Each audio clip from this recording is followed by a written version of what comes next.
Just keep on driving. Shredder. We're live? Not yet. This one here. If you zoom in, I mean, it'll take you down to a pretty detailed. As long as you Street didn't keep level. me out of my district, I guess I'm good. It looks No, like they pretty didn't. much for the most part stays. That would be bad. They didn't move anybody Because out. I'm tight. I'm real tight on my.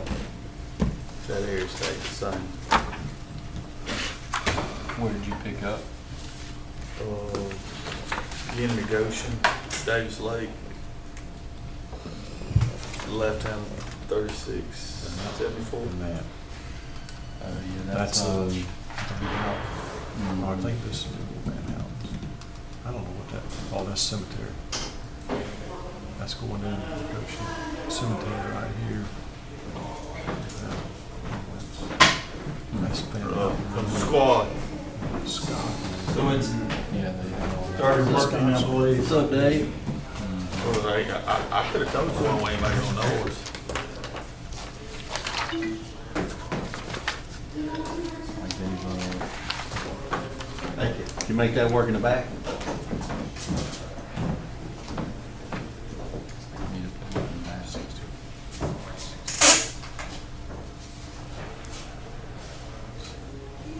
Thank you.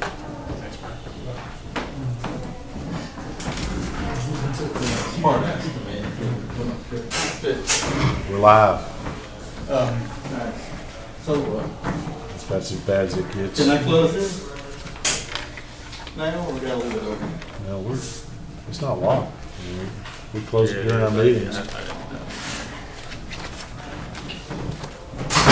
So,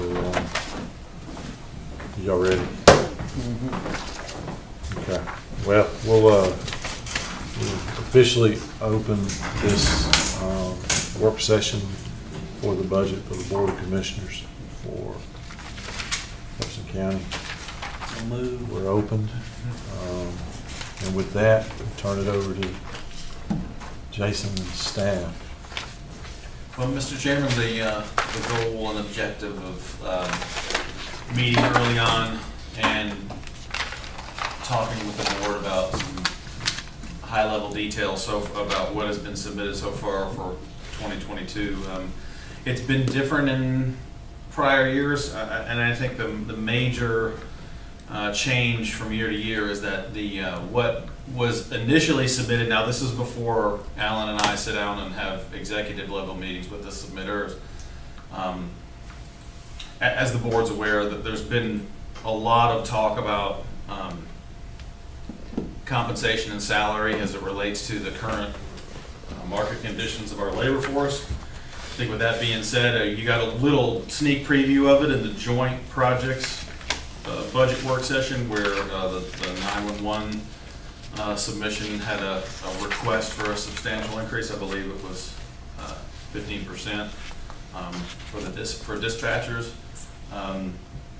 So when we carry that forward to other requests for public safety and other changes, largely what we're seeing is that the budget submissions this year are being driven almost specifically by personnel dollars. And we kind of wanted to show you where we are in the beginning and maybe get some guidance from the board before Alan and I go back and start having executive level discussions with the folks that submitted. As is in prior years, the majority of what you're seeing in this budget, I think nearly 60%, 59 and change percent, is personnel and just personnel related costs. No pencils, no paper, no hotel stays. That's this no- chart no- here. no that training. has been updated. So we wanted to give you a high level summary of what the impacts would be if it was adopted as submitted. Talk about some strategies. I know he changed, said he's bringing us a new one. Yeah. Is it way off of this? Yeah, I actually hoped to get in earlier because I know we were all at a meeting together, so I don't know, is he bringing in another paper copy? He said he was. Said it was. So, So if he has an updated copy, I don't even have that copy yet for the meeting, so. well, one Well, one of the things that I came in earlier this morning and asked him, I said, you know, before we start figuring out where we're going, we need to kind of have a discussion about where we're at, and as we're finishing up this year and what the projections may look at, because if you go off of page 6 of what we were given last week, I mean, it scared me. So, you know, but he updated it, so we really need to kind of get that, because, I mean, if you look at this, I mean, it had projected 21 revenue specifically for property taxes was down $1.6 million, 16%. But when I talked to him earlier, he gave me an update, which we should be getting, where he went back and looked at the numbers and got it figured out. So it's not nearly as make you want to jump up and down. No, and it's more in line with projections. Yeah, and then of course, you know, we're continually revising revenue estimates, and I think I owe Ellen a couple more deep dives into local option sales tax. I mean, this document was a great document. I mean, yeah,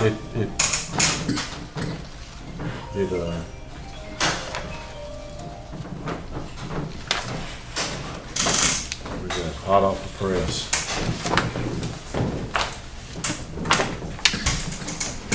Sir. Oh, man. Thank you.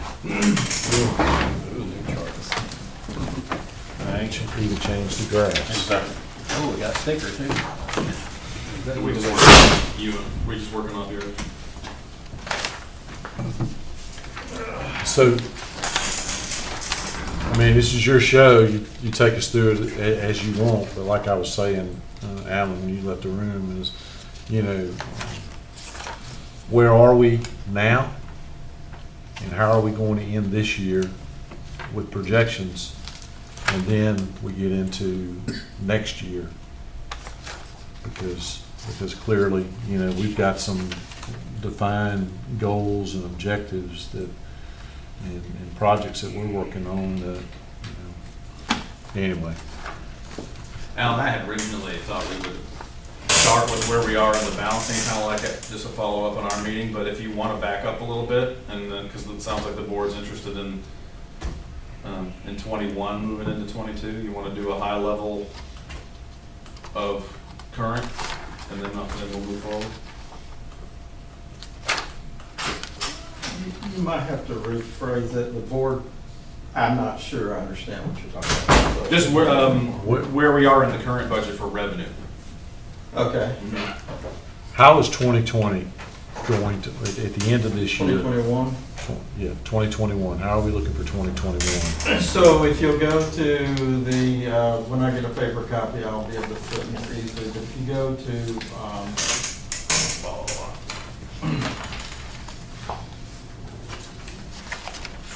When the pages aren't. if you'll go to the,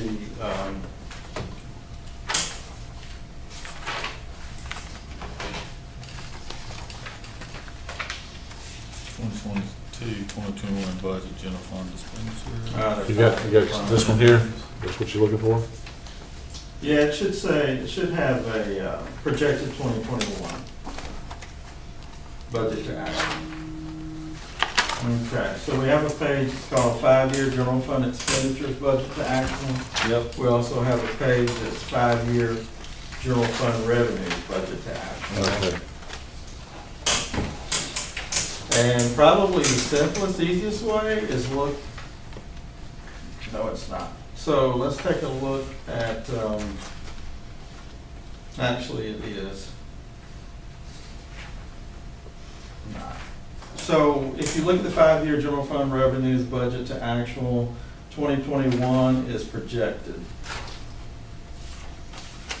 So actuals are below, we've got the budget, which is in the top part of this table, and the actual amounts are at the bottom part of the table.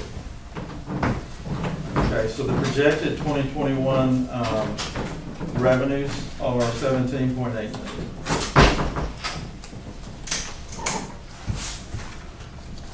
Down 135,000. Of that is 8.6 in projected property tax. Excuse me, 17.9 million, or 17.9 million is the budget. 17,987,000. And the 2021 budget, we have about a $31,000 difference on our general fund revenues and expenditures budget. And that's a Harris item that I'm working on. It should be balanced. So when you look at the 2021 budget revenues and expenditures, they should both be zero. But what you're interested in is in the projected. So the little red arrow that you see to the left of the projected amounts just indicates that we are slightly under budget by $135,000 when it comes to revenues. But on the 5-year trend,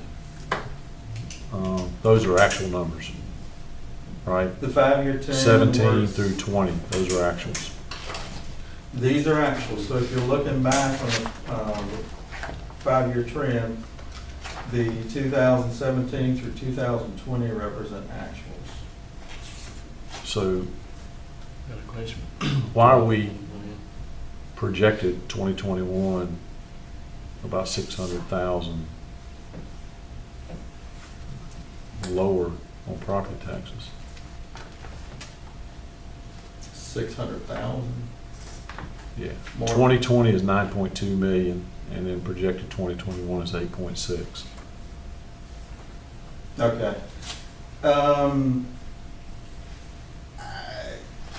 The biggest thing that would impact that one is the projected revenues are based on projected revenues that are provided to us from the tax commissioner.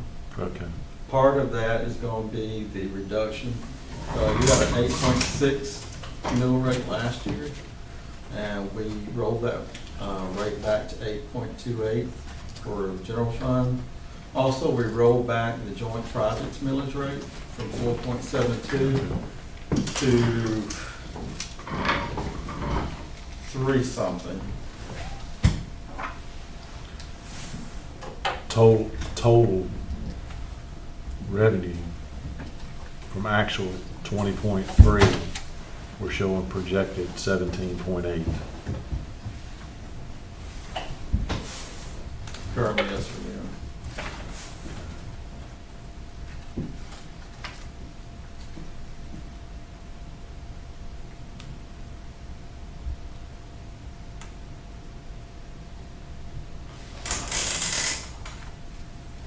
What jumps out at y'all as you see in the biggest?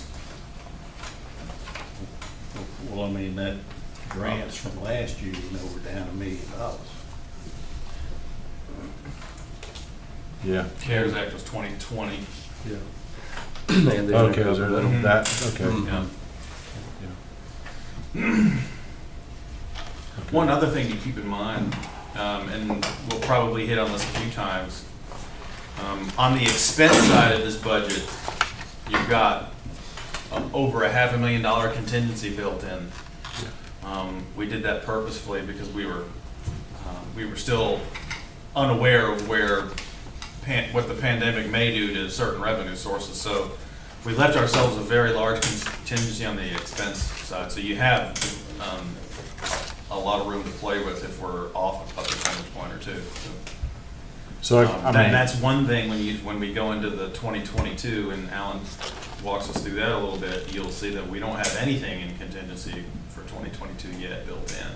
So we're looking so the bottom line, we're projecting 2021 to be just 135,000 below our budgeted revenue out of a $18 million budget. Right. All right. One of the other strategies we employ for 2021 was obviously the change in millage rate. You know, the thought is that in previous years we had significant revenue to expense and had accumulated some fund balance. And as part of your fund balance policy, once we hit certain thresholds, we're supposed to look at tweaking the millage rates that might be providing that additional revenue over expense, and that's one of the things we offered at this time, is a little tighter analysis on what the joint projects was going to be. But this is all in, right? All three millage rates? Yes. Yes. Yeah.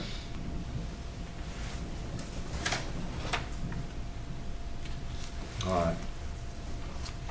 I feel better. I mean, sorry.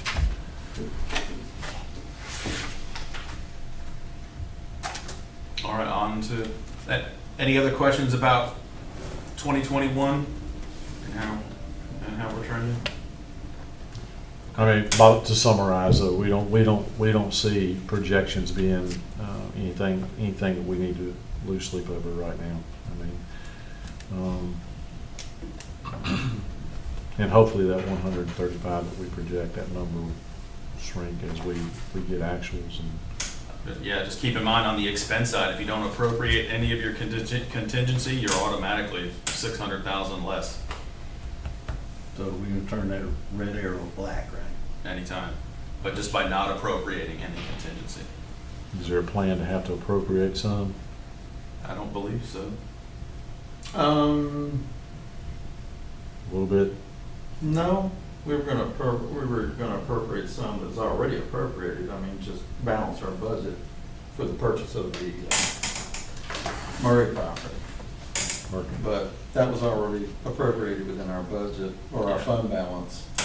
Yeah, so what Alan means by that is that what we would have to do is amend our budget and include that fund balance as revenue, the one that we're holding in reserve for real property acquisition, and then it will be an offsetting expense, so it'll be a net-net. Basically taking it out of your rainy day fund, plugging it into the revenue, which was unbudgeted. Okay.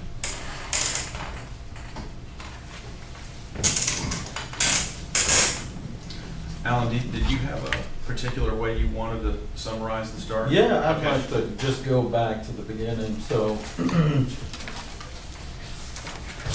let's get started with that. So what I've got here is a high-level start to give you a look at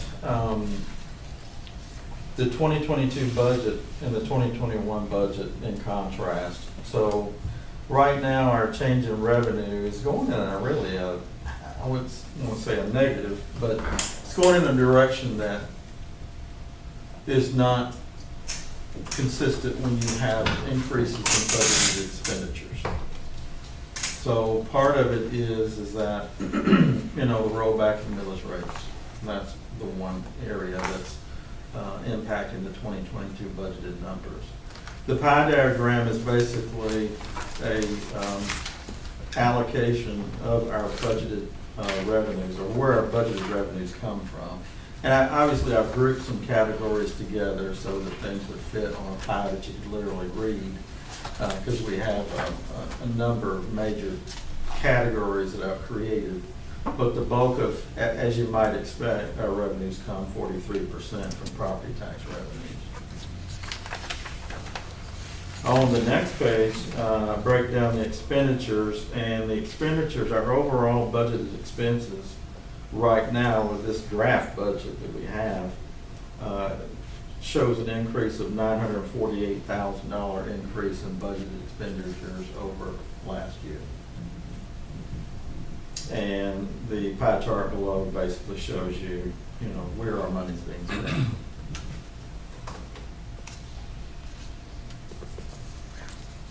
So 58% wages and fringe. Yes, sir, and wages and fringe includes everything. All the salary, payroll taxes, pension, healthcare costs. Healthcare costs is approximately 40% of, our total fringe is approximately 40% of salaries.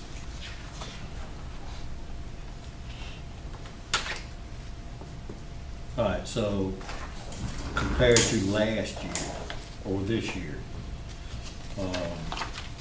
what percentage were we for wages? Same thing, 58%? Approximately, I've got a couple slides in, you'll see that. Okay. And I was just curious this morning, I asked Sheree how many employees were underneath the umbrella of the county, and it's about 240, and I assume I didn't ask her for filled or positions. I assume this is actually filled positions. I don't know, maybe so roughly 240 people. So, all right. Yeah, and as a percentage, that's been very static in the last Yeah. 3 or 4 years. Yeah.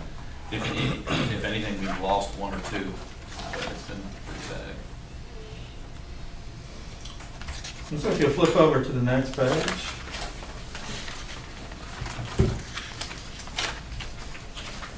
So this is the detail of the $219,000 decline in budgeted revenues that I showed you on the very first chart. So it's on the back side of the page of the chart. It's the 2022 and 2021 budgeted general fund revenues. One thing to keep in mind on that 2022 number, I think, among other things, Alan, we talked about this. I mean, that's based on the current digest. Now we're budgeting for next year's digest, which depends on 2 things: whatever the growth in that digest is, and then whatever millage rate you set. So, keep in mind 2022 revenue estimates for property taxes. I mean, it is what you make it. So we set the budget, then set the millage rate. So this is just an estimate of no growth. This is a no growth estimate. Alan? No, that estimate is, the property taxes estimates are based on an average of collection. Right, but on this year's digest, we don't. In other words, we don't have the 2022 digest yet. Well, it's factored into how we estimate the tax collections. Meaning? Well, it's an average of the past couple of years' taxable tax collection. So you collect a portion of the current year, the year that you recognize or charge bill the revenue, and then about 10% of that revenue comes in the subsequent year. So the way this is calculated is that Andy uses an average of total collections in any one year. So it picks up not only what you're billing in the current year, but what is coming in from the prior year. Right. Uncollected. Current year. What's coming in the current year is 2021. In other words, 2022, there is no 2022 digest yet. So all the revenue estimates are based on the current year. Yes. Yeah. Yes, I'm sorry. So therefore, there's no growth built into it That's at all. right. I follow Yeah, you. yeah. So, as we know in this environment, we have 2 types of growth that come to us, at least in the last few years: the inflationary growth and the overall growth. In other words, the new taxable property on the digest. You always capture the new taxable property even with a rollback rate. If the rollback rate essentially rolls back the inflation. So next year, we're always budgeting very conservatively. It gives you the option to see if you just held taxes flat and rolled it all back, what your budget would look like. So, but we know that there's going to be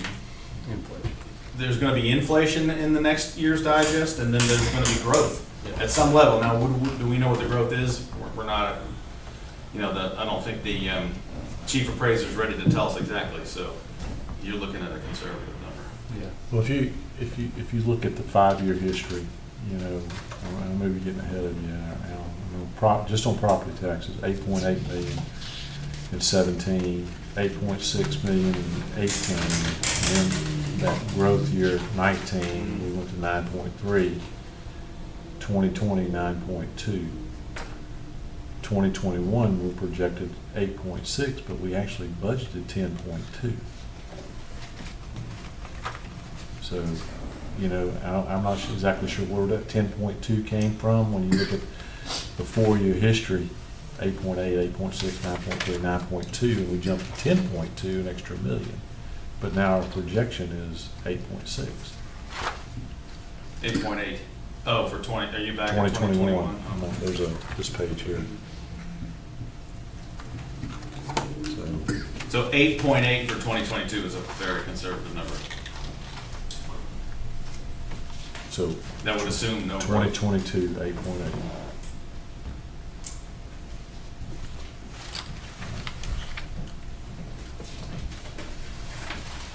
Okay.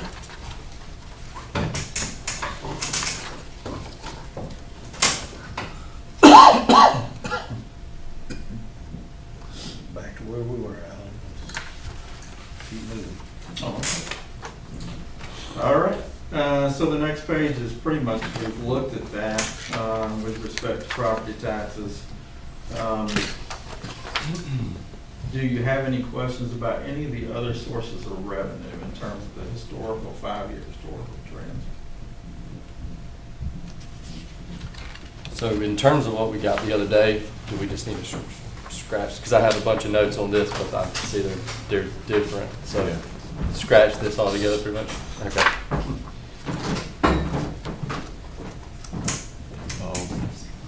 Bless you, thank you. Also, with 2021 revenue, as legislation moves federally and otherwise, obviously there's a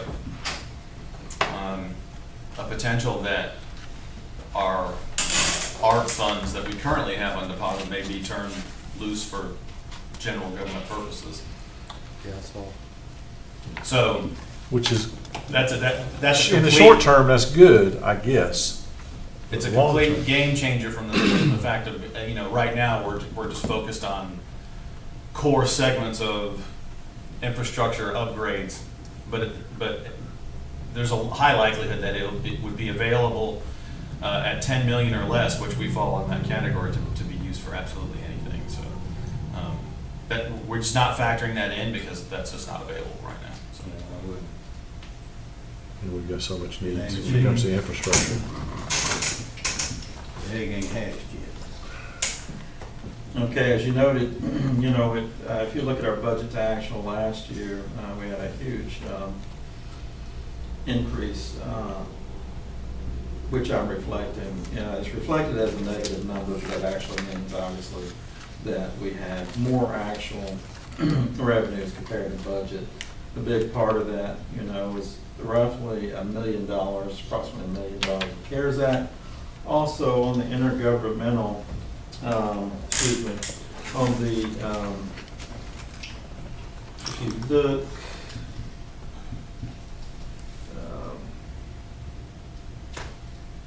well, it's not specifically highlighted here, but we had approximately $900,000 in our actual revenues as well that related to the 2014 through 2020 or 2019 agreed upon procedures done on the joint projects.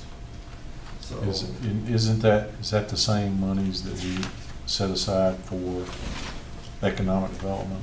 Mm-hmm. So in 2020, on this one, it's where it says, I hope I'm getting it right, it's hard to look across here. $351,000 in 19 as opposed to 1.2 million in 2020. So that's that 900,000 you're talking about? yes, Okay. So that's just joint project reconciliation, which we have set in a restricted reserve for. I think is that committed reserve? I think on our book, on our capper, yeah. Okay. Separate from the undesignated. Okay. Mhm.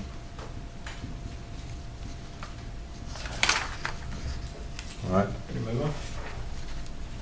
The general fund expenditures is on the back page, or actually the two opposing pages, so you've got, and it seems like we have something out of order. So my apologies, or at least it is in my copy, hopefully not yours. But the 5-year general fund expenditures is shown, 2021 is projected.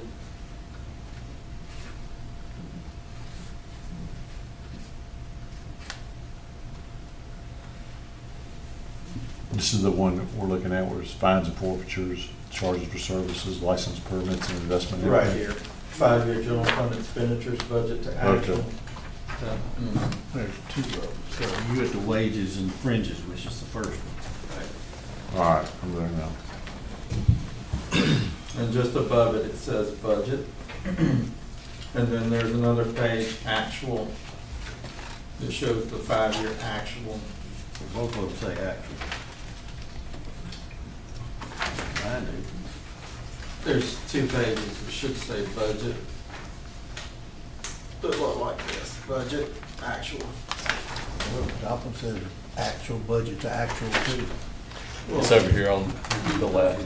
Yes, so the heading does, This one's budget. So this one's actual. Oh, yeah, okay, next page is split between sort of budget and actual. Right.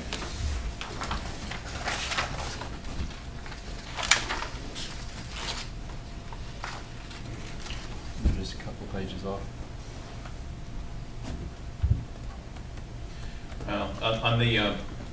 On the one that says budget, and it's the 5-year general fund expenditures, I mean, the one eye-popping line is the first line, where it's wages and fringe. 2017 at 7.5, now we're at 9.6 at 2021, with the same work order. That's another page. You got your numbers in Yeah, I got 8.8. 8.8 as opposed to 7.2. Right. 2017, 7.2. Okay, so what he's That's talking actual. about, He's talking about budget. Can I ask a question? yes, sir. Can you put the page we're supposed to be looking at up on the screen? Yes, give me a couple of minutes, I can. Because he was talking about Yeah, wages that's and this. fringes, That's this and one. you were talking about property taxes and actual and budget. It's 2 pages Oh. That's a off. different page. Right there. 9.6. Okay. I was advancing. 5-year general Yeah. fund You expenditures, went back. budget, actual to budget. Mhm. 5-year general fund Yeah. expenditures, actual to budget. That's budget. This is actual. Okay. All right, so I'm looking at actual.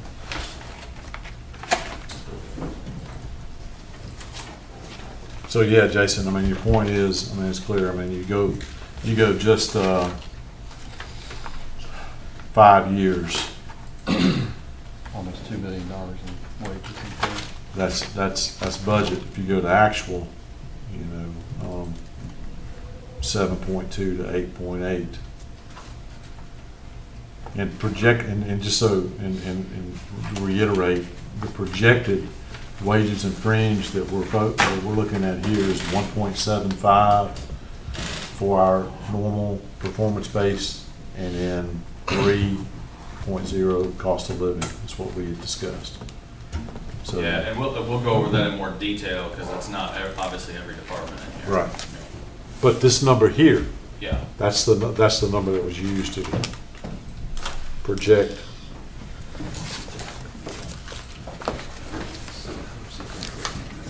For 2022 or 2020. Oh, 2022. Yeah, I'm sorry, I'm looking at 2021. It's a great document. It's just navigating budget I'm to trying actual to is get kind it of there. Your desktop. It'd been better if they'd run a number of pages. Yeah. It's too late now. Could have said we're on page 5. I don't know what page we're on. Do you know how, it's not, I can see it on my screen. Unplug it and plug it back in on your HDMI. Good picture of the roof.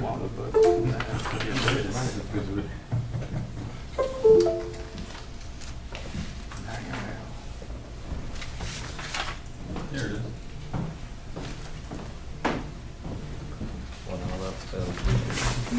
actual projected. Okay, where were we? I have no idea. Okay, so we have some pages that are out of line. My apologies for that. I think we were down to, the 5-year general fund revenues budget to actual with the budget and the actual page. Okay. So this is general fund expenditures. These are the budget amounts for general fund expenditures. There you go.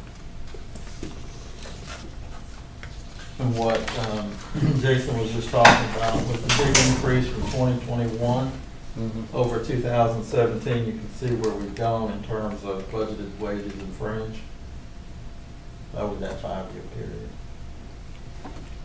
And that's way more fringe than wages. Just keep climbing. The wages is probably the smallest part about that, the fringes. Well, healthcare, Mhm. that's the most significant part of that. Retirement and workers' comp. Now, we had a reprieve from retirement for a number of years, which helped. Yeah, well, the workers' comp has been a big, I mean, it's been increasing.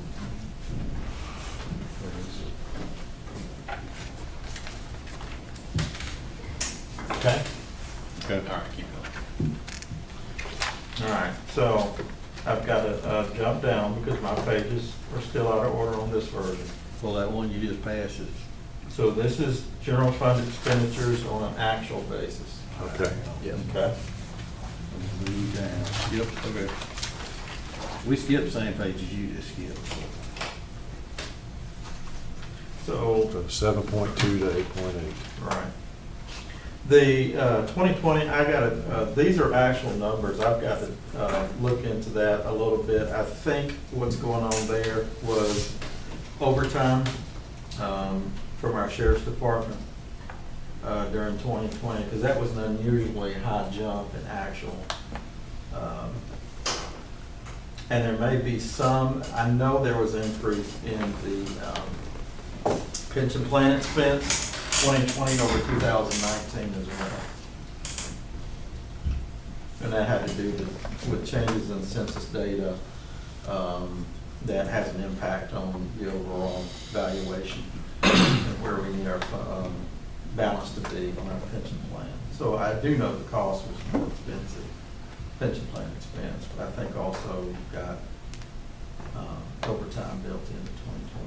Well, the pension plan, like you mentioned earlier, we get paid ahead on that when we transitioned over, so we were good to go for a couple of years there.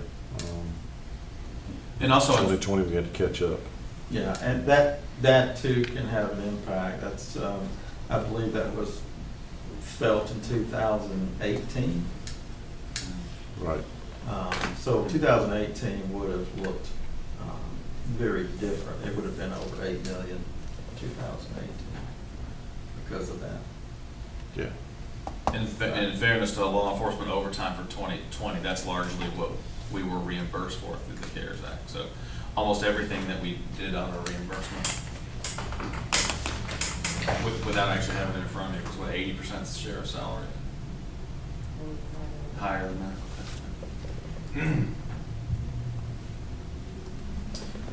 Everyone good?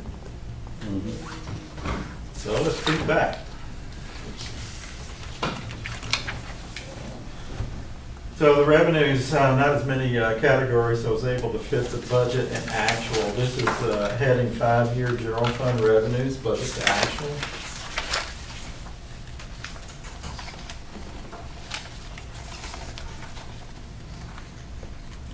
So you've got the budget at the top, the actuals at the bottom.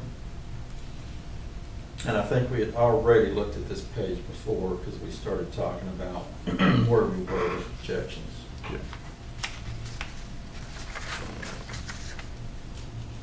So unless any of you all have any questions, I'll move on. Go ahead. Okay. No, devil's in the details though, and I think that's where you're about to take us to, right? Yes. You know, everybody loves pictures. I do anyway. So, and I will say too, this is a draft copy. So a heck of a lot of work has gone into doing this different from the way we've done it in the past. Not all of these drafts and things will be in the final budget, in the budget that gets posted out for the world to see. And I won't, when you get into the minutia, you'll see I won't have as many columns either when we get into those separate departmental budgets. So everything will fit on a portrait level basis. But charts like this obviously would stay in, and that's something that the county manager had asked me to work on when I first got here, was improving the look of our budget, a budget book. If all you gotta do is pick up last year, and That's if good. you don't like it, tell me, 'cause we can certainly change it. Well, I'm surprised at the colors, but that's all. Yeah, I just picked what I thought looks great. It really came back to haunt me. I think I should have chosen different colors. Especially this weekend. I know, Yeah. I know. So the purpose of this is to kind of take I you think from a Dave high picked up level. on that, right? Dave picked up on the color scheme. Purpose of which is to take it from a high level, hopefully down into the nitty gritty detail. Well, this is just makes it easy to see that 2020 was where we got a lot of the grant dollars, and that shows the big bump. But I mean, it's a pretty steady, Right. consistent increase. Grant dollars and the true up of those joint projects. Yeah. Yeah, that's correct. Which is about two. And I don't know, and then you build this and you try to make it better, bigger, stronger, faster. If there was a notes section or something that Right, you know, so if there's anything that just jumps out at you, why? right. Because, I mean, this may be something that somebody after us comes along and wants to see. And Yes. why was this like this? It'll Make be, it intuitive, yes, definitely. your We'll word. work to fine tune this thing. Okay. Okay. So, And if I may, I think what Alan was really trying to say was, he's created all this from scratch this year. So, I understand. there was no previous book of work to build on. I tasked him to completely rebuild it from the ground up, and that's where we are. So. There's a lot more detail, easier to read. yeah, oh, Sure. and not to be facetious, it will have a table of contents and page numbers too. It's just, it's so much to put together at this point, but you'll get it. We're gonna put a manager's discussion and analysis page on it. We'll have a letter like we've done in the past. Some, have a like an transmittal letter. executive summary of Yes. budget. Cliff notes. Mhm. That's cool. So on the next slide, I just, I know, Mr. Chairman, you had talked to me, you know, how are we doing with other revenues in terms of outside of property taxes? So I've kind of laid out the other revenue sources that we have and done it in a 5-year historical comparison. And the reason I asked was, I mean, obviously we're concerned. I mean, we know that we've had some unplanned shutdowns and some challenges, and I just wanted to see how it affected, you know, licenses and permits, fines and forfeitures, those kinds of things. So this is a good chart. Yeah, I have a question. On the, it's minor, but on the investment income, it's a pretty, you know, big adjustment down. Is that, do we anticipate with our new banking relationship, with all the funds being in one spot, that to improve? Tremendously. Hopefully, yes. What was that word? We, Tremendously? Well, I mean, because, I mean, we know what the market's done over the past 2 years, but it's declined since 2018. You'd think it would be in the opposite if we had funds invested. Well, the rates, part of that has to do with the, you know, short-term rates and the U.S. Treasury. Well, really the short-term rates. So, you know, the Fed has basically taken the Fed funds, short-term rate zero. So that has a big impact on, I mean, the banks aren't paying Nothing. crap on Yeah, just keep in mind, that's the projected with our current rate. Yeah, Right. that's what I was kind of Yeah. highlighting. Okay. All right. Okay, skip on past the other one because we were out of sync. Okay, so salaries and fringe, that catches everybody's attention. Obviously, it's the biggest portion of our pie in terms of expenditures, so I've laid out a 5-year analysis. Now, this goes on over to the second page because it would have just made this data too small to put all 5 years on one page. So when you're looking at it on the far right column where it says percent change, that's the percent change from 19 to 20. And so on the rest, the in-between is your growth or decline in wages and fringe costs from year to year for each department. Now, these don't, I should say too, now these don't count, I don't have full-time equivalent data handy to tell you, okay, what were our wages and fringe on a full-time equivalent basis, or just an average number of employee basis. So what you have in here is a combination of both numbers of personnel and changes in compensation, and which is either through the step raises, COLA, or promotion. So there's a lot of things going on to affect those numbers. Turnover. Additional added positions, there's been a few added positions over those years as well. If you have a senior person leave and then a junior person hire, so that affects it one way. So these are just actuals, what was actually spent. So if you, did not have this handy either, but I came here in 2017, the first time. I don't think, because when you look at these numbers on some of them, for most departments, I don't think there was really significant increases until the step increase in 2019 or 18. We implemented the 18. pay and comp plan Yeah. that Carl Vincent did. I think it was fully implemented in 17 moving into 18. Came in 18. And there was really, the first COLA increase was last year, Last year. 2021. Or I say this year, it's hard to, when you're talking about future tense. So, So 2021 was the first time we'd done a cost of living increase in some time, right, Jessica? Yeah. yeah. More than a decade, if I remember from our discussions last year. Okay.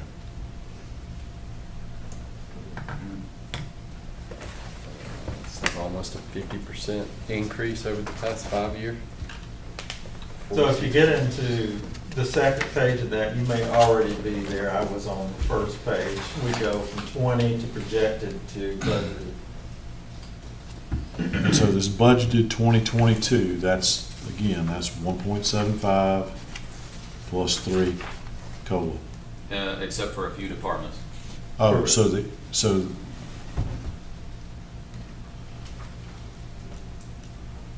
Almost all departments are total 4.8%.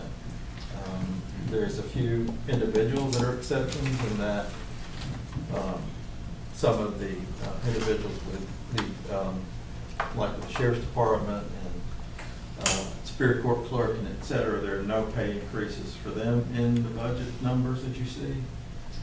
And then there was a different increase for the sheriff's department, all of his departments, school resource officer, sheriff's department, and jail. but I thought as far as, We're just showing you what they actually requested.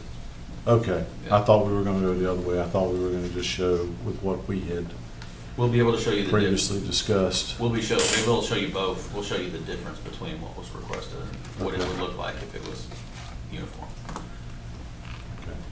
Okay. Today? Or is So it? this is, so if you look down there, that's what it would be, that 10.9, Or across the board.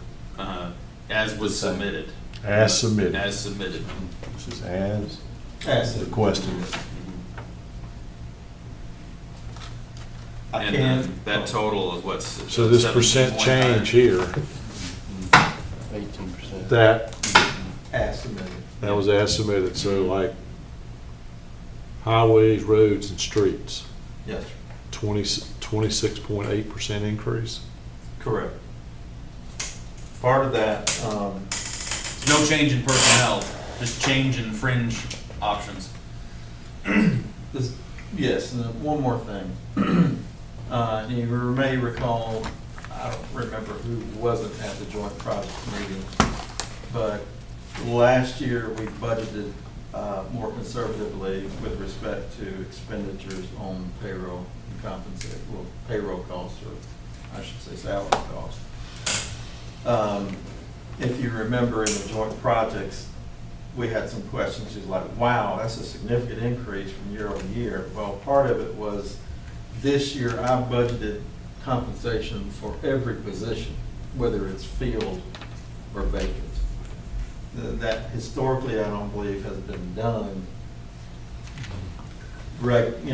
on a consistent basis. It's been more of, where are we this year when we start projecting on the compensation cost? Now let me project a 2022 or a future year based on some level of increase. The problem with that, if you're basing it on current year projections, is for larger departments, in particular, sheriff's, rec department, road department, you may have a number of open positions, so you're missing those costs, salaries and fringe. So it's not, yeah. Right, so I'm like, well, we gotta do our delicate best to budget by position.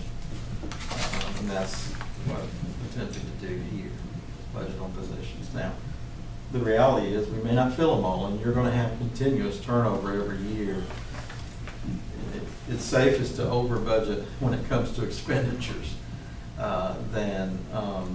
and reap the reward at the end of the year than significantly under budget expenditures. And then you're like, holy smokes, particularly if our revenues remain flat or so. And that's something we're moving from a technology standpoint. Our system has the capabilities. It hasn't been looked into thoroughly, but we should really be doing this through our payroll module. This is a by hand or Excel worksheet endeavor, but just budget for every position in that module, and these numbers will be a lot more accurate year after year. If I could also, I think one thing to add to that is that not only has Alan added that level of detail, it's even more detail than you would think. So he's actually pulling the data out of the system. So just when he's budgeting for my position, he's actually, and his team, they're looking at, all right, well, what healthcare selection has Jason made? So we're budgeting exactly for that. So I don't insure my family, just me, on our plan.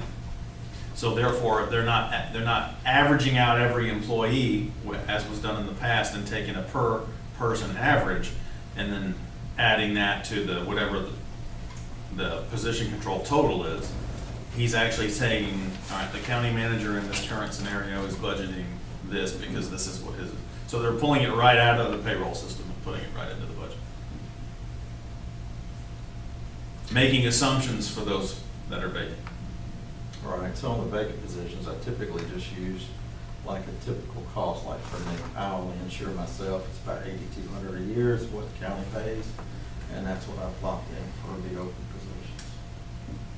But we go from 0 to as high as like $22,000 to $23,000 just for health care, the county's portion for employees, depending on how many, if they're covering themselves and their dependents. So it's net. I mean, when you average everything, I shouldn't say net, but when you average it all, and I think I said this earlier, all the fringe is approximately 40% of total salary. And that's easy to, I mean, it's a ghastly number almost, but, so now that you've got this system in place that you can do that, you can do it by department, can't you? Mm-hmm. Okay. He's doing So when we do have these discussions about, recruitment and, how we compare to other communities for hiring in some of our key positions, it may be that one office has, they depend heavily on that, healthcare more so than another one, so we can put a better number to it. That's right. Yeah, you'll see it when exactly you start now. working through it. You're like, whoa. and it could I don't need be. any more woes. And 1 year, the individual is only covering themselves. They get married, have a child, and okay, now you're forecasting a completely different number for that individual than he had. Because our rates went down a smidge by going over to Blue Cross Blue Shield, but you can't tell it in the numbers. That's because you have lifestyle changes, and that impacts. But you're saying in previous years, we haven't been budgeting for vacant positions? That was, okay, I can't speak to any, yeah. but I know from 2017 through, I don't know what happened in the end of 19 or 2020, but looking at the working papers, it was obvious they didn't budget to the person, Sure. the position. And then here's the other thing too, we're budgeting for positions that are unfilled. If they go 1 year or one or two budget years not being filled, we should know. There should be a flag for us because, you know, once we lick the stamp on the budget and that money is promulgated, there are those that can move money around without. That's true. So, you know, are we funding vacant positions? You know, and if so, how many are there? What are they? How long have they been vacant?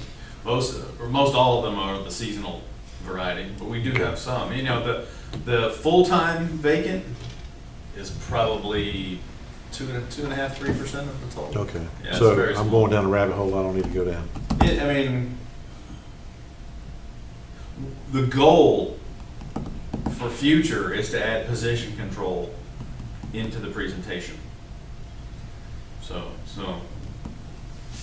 And if they're going unfilled, then we should be looking hard at removing it. But if it's only 2%, you know, of 250 employees, Yeah. you're talking, what, The maybe seasonal 5 ones people? are the, you know, especially having gone through the pandemic in the last 18 months, so many seasonal positions went unfilled. Remember, we had that conversation at the joint projects budget session with the rec department. So many seasonal part-timers just went absolutely unfilled because we weren't offering Yeah, any programs. I think the part I'm missing the most right now is, in terms of full-time, is road department. Yeah. Yeah, we need grant cuts. We do. Seriously.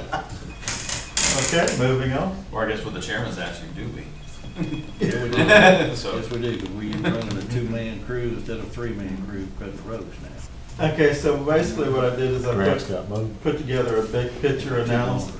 I put a big picture analysis together on the very next page to just show you in totals and the percent change in compensation costs. I think Commissioner Watson, earlier you said approximately 50% or something. It's 46.9% increase in total compensation from the year 2017 to budgeted 2022.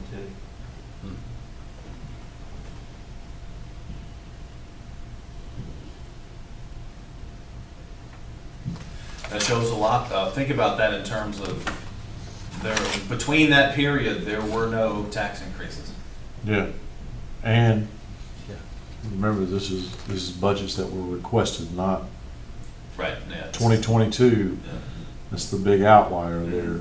I mean, Correct. Yes, for sure. So, so that number may change significantly as we get through this process. And it all changes when you look at the actual, I mean, the other thing to keep in mind too, when it comes to budget administration, when people leave, say if it's a senior person, they've got leave that we pay out, we generally will do everything we can to hold that position vacant as the leave pays out, so we don't overlap. And in some cases, we'll delay to try to make up that budget gap. So even leave ourselves a few weeks or a month in between, so once the payout ends, that portion of the salaries and fringe ceases to be expended, and we usually bring these budgets on the personnel side in under rather than over because of the way we administer it. Sometimes we're, and that's been happening naturally in this current environment because recruiting is taking longer. And in some cases, it's not been possible, so that's why you'll see this year you'll see a few departments that are gonna be way under budget for salaries and fringe. You all good? So far. All right. Moving along. Devil in details. So, given that the largest increase in wages and fringe involves one department, I've taken a little deeper dive into the sheriff's departments, I should say. And a couple things to remind you of. The school resource officer costs are offset by 75% that we receive from the school board.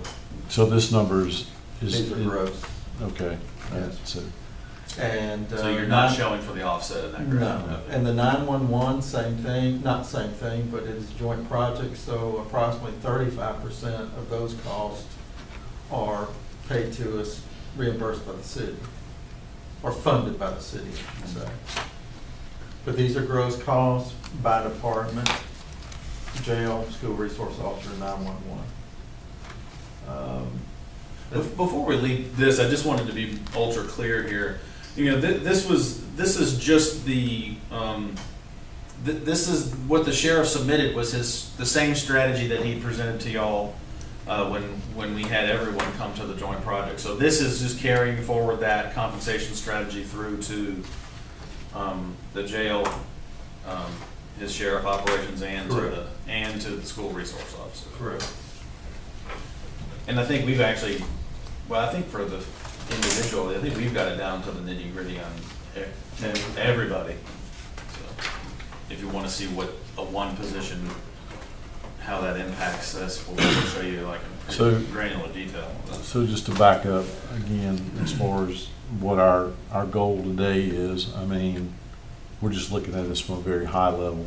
Mm-hmm. And, you know, I mean, we're certainly not going to have a conversation today about this office specifically. It's one that we need to have with, you know, in this case, you know, the sheriff would need to be here to have this conversation. But, you know, we know, you know, that he's expressed his concerns, probably every one of us, about, you know, his concerns about filling vacant positions and throughout his whole organization.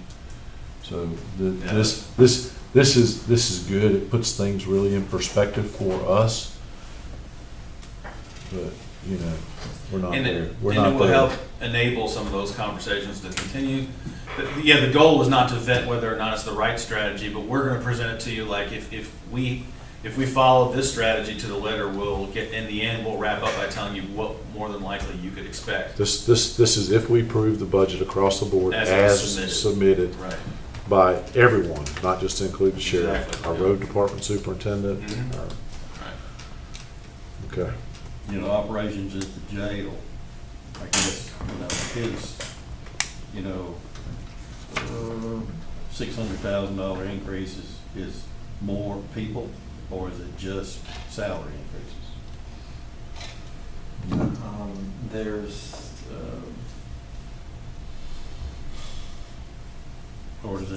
there's half a dozen or less open positions, most of those are in jail. There's 2 or 3 patrol officer positions open, and I'm approximating, but there wasn't a lot. I mean, I can show, if at any point we take a little bit of a recess, I can get those numbers and show you exactly how many open positions there are by department. At least when we, as of the last few weeks, may have changed in the last few days. Okay. But this is a good one, just keep in mind as we go through and we get towards the Yeah, aha and this is the moments. exact same conversation that the city's having with their law enforcement people too. I mean, so this Yeah. is not unique to, Oh, they do they're, that. How do you they're do in it? receipt of a similar submission from their law enforcement people as How well. do you- So, Yeah. Well, they just give them a whole heap of money, didn't they? well, I think they increased the size of the force Force. last year. I don't know if they did anything or Okay. had decided anything on compensation yet. So the little sign that I have there on the chart basically is just saying that on an average, the average rate of growth since 2017 in wages and comp is 9.79%. Just in the sheriff, Yes. from 2017. Yeah, but if you do just last year to this year, Yeah. it's a significantly higher number than 9.7. Yeah, and that's, yes, sir, that's reflected back. I can scroll back for you. That's right here. That's the sheriff, 13.5, jail ops, 40.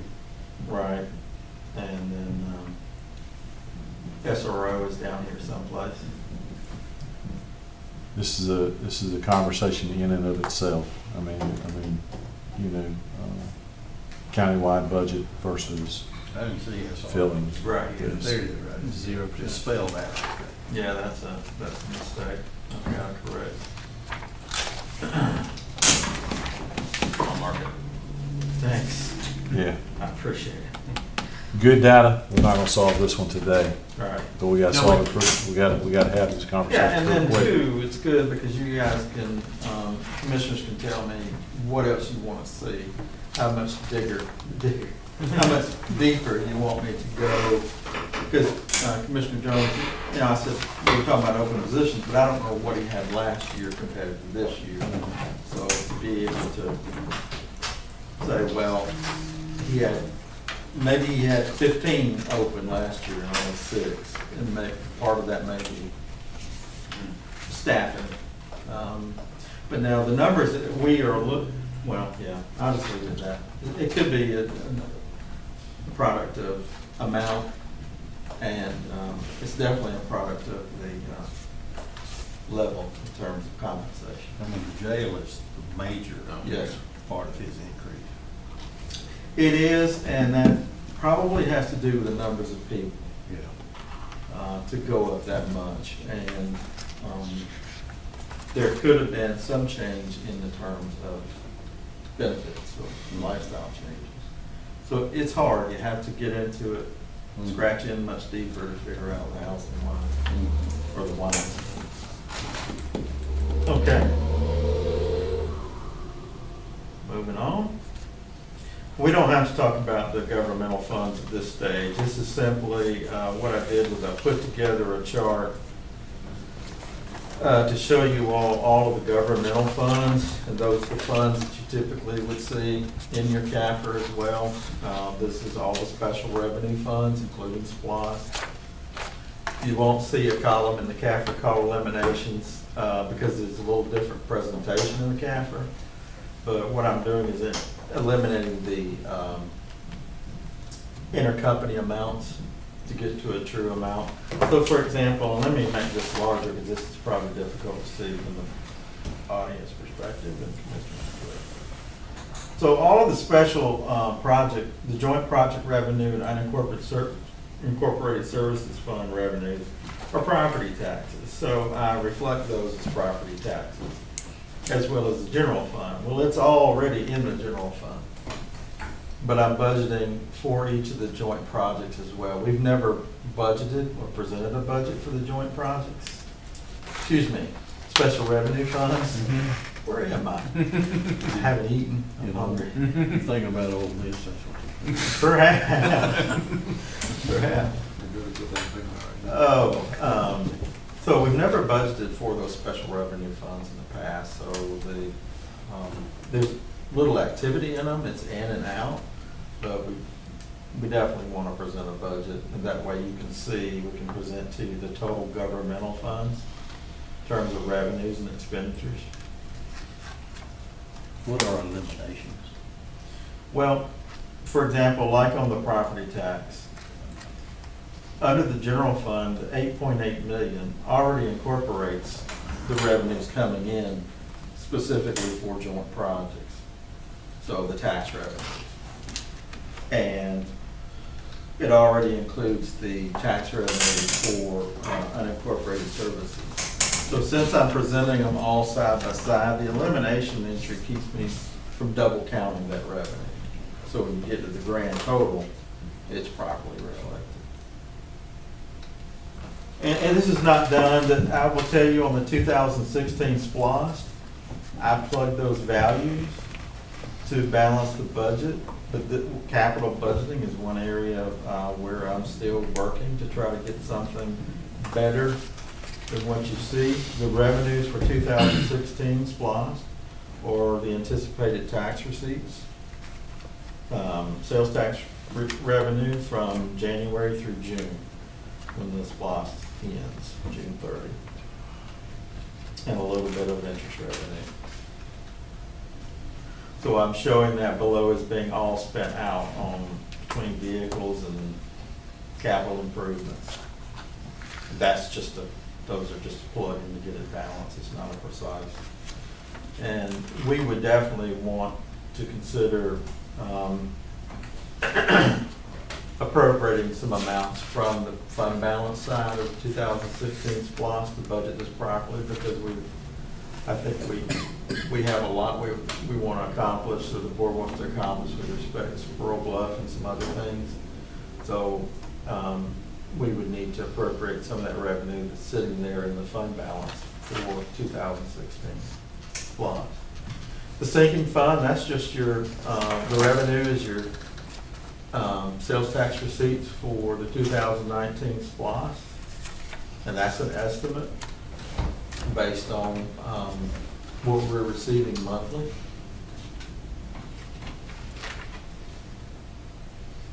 And a little bit of interest income, and then the debt service down below, $1.3 million is what we would have to pay on our debt on those bonds, principal and interest. Transfers out is what we would estimate it to pay to the city. And what we've been doing is that we recently paid them through June 30 of this year. So if they've been completely fine with us paying them this way, or they're fine with paying once a year, if they want to pay twice a year, we can. But this reflects a payment from July 1 through June 30 of 2022. And so the rest of that is, we'll go back to where I was. The intergovernmental, let me back up.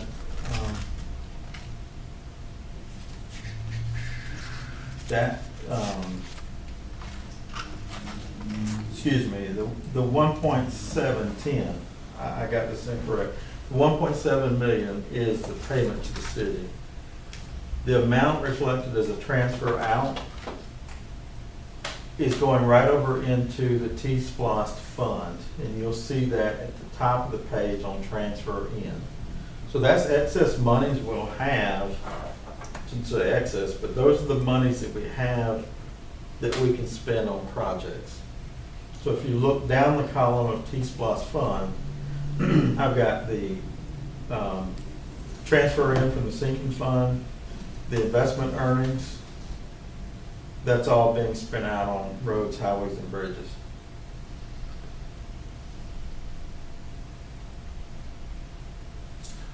Yeah, Mr. Chairman, sorry, a note for us, and I know we talked about it last week, but we probably need to show the insurance premium tax as revenue to the unincorporated services fund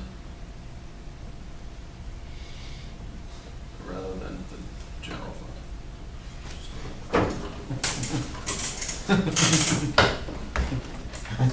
It's a work in progress. Yeah, I'm gonna work on trying to get that solved before 2021. Mm-hmm. We've historically shown that 2022, we've historically shown that those revenues in the general fund.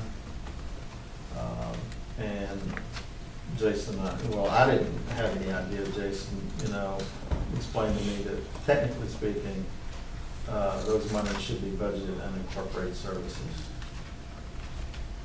So that calls for not just moving the revenue, but I have to go through and calculate the expenditures that follow joint unincorporated services and move them out of the general fund into unincorporated services. So it's a lot of it's a work. little bit of a chore. I don't know that I can get that accomplished for this budget cycle. I mean, it's all there. It's just packed in the general fund.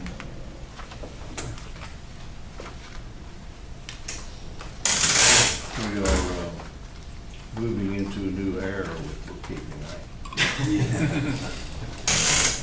2011, no surprise, that's what's sitting in our fund balance. So I show it as fund balance appropriation. and we're gonna spend that on capital improvements.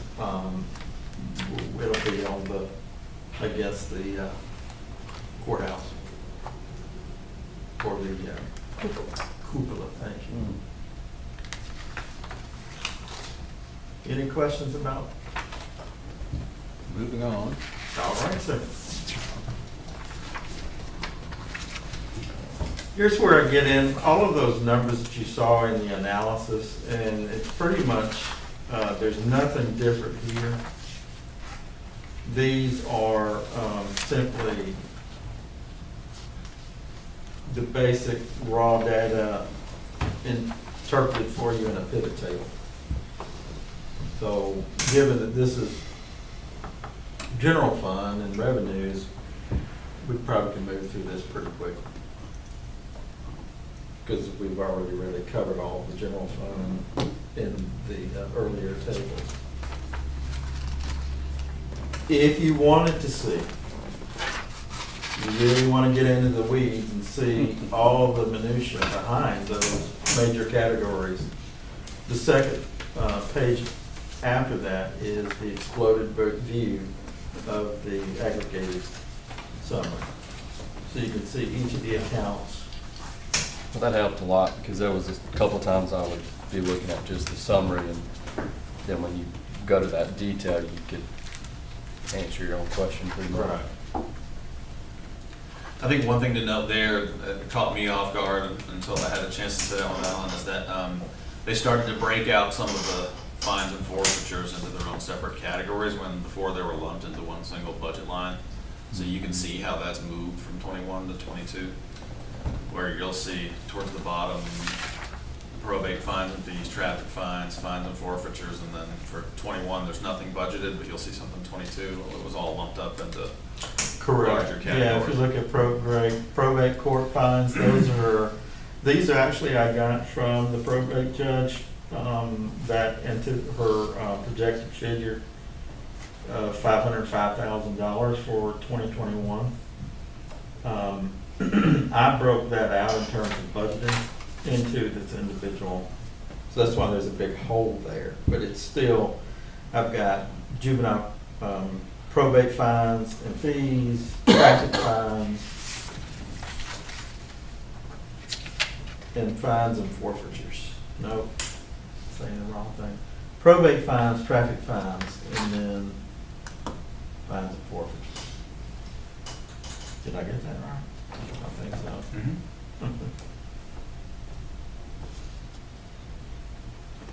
Any questions? I mean, it's just an improved look. I mean, it provides a little more detail. Yeah, our system now does not produce the major category. That's a build. Mhm. Yeah, on the next page, Mm-hmm. where it sums it up, what's the other miscellaneous revenue? Towards the top, under grants total. Here, 60, Yeah. 63. Mm-hmm. I'd have to actually look to the ledger to be able to tell you. It's generally something that we get that just doesn't fit a bucket, and it's something that's usually a one-off type of thing that we would record there in other miscellaneous. The 60,000 you're speaking of? Yes. Yeah, we right. solved with that. Would our 100 donations be in there? Perhaps I do have, there could be some donation in there that, Mhm. I just saw a 106% increase. I didn't know if there was something planned that would hit that bucket, or. I think what may be in there for 21 was a donation from EMC for economic development. I'm going to look at that though. That's my It could be, guess. it could be a little bit of over budget on revenue on that. Hmm.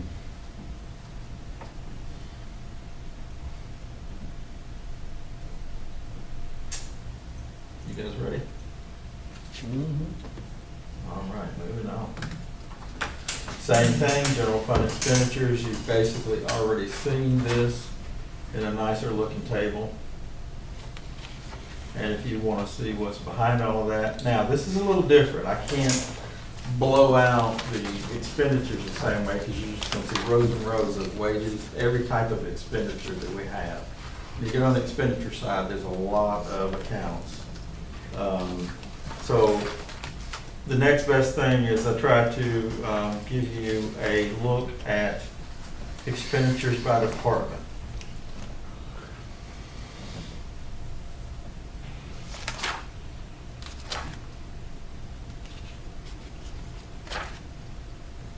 And if you look at the bottom, overall, I mean, it's a 5.3% increase in the general fund budget, which, you know, we saw on like the very second slide that we looked at.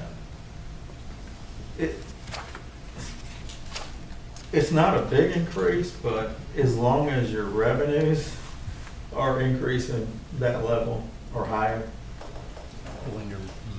you're okay. One important thing to note here, under governing body, you know, that's generally where we would put your contingency. So you can see the huge decrease. Right. And I want to say it's, what, 650,000 in contingency, give or take? Give or take. So that's not plugged in at all, and it still leaves us with the balance. And we'll go back and tweak revenues, and this number may come down some, but I think the number you want to look at for today's purposes is the 947,745. And that is what we are, in this version of the draft, that's what we are out of balance.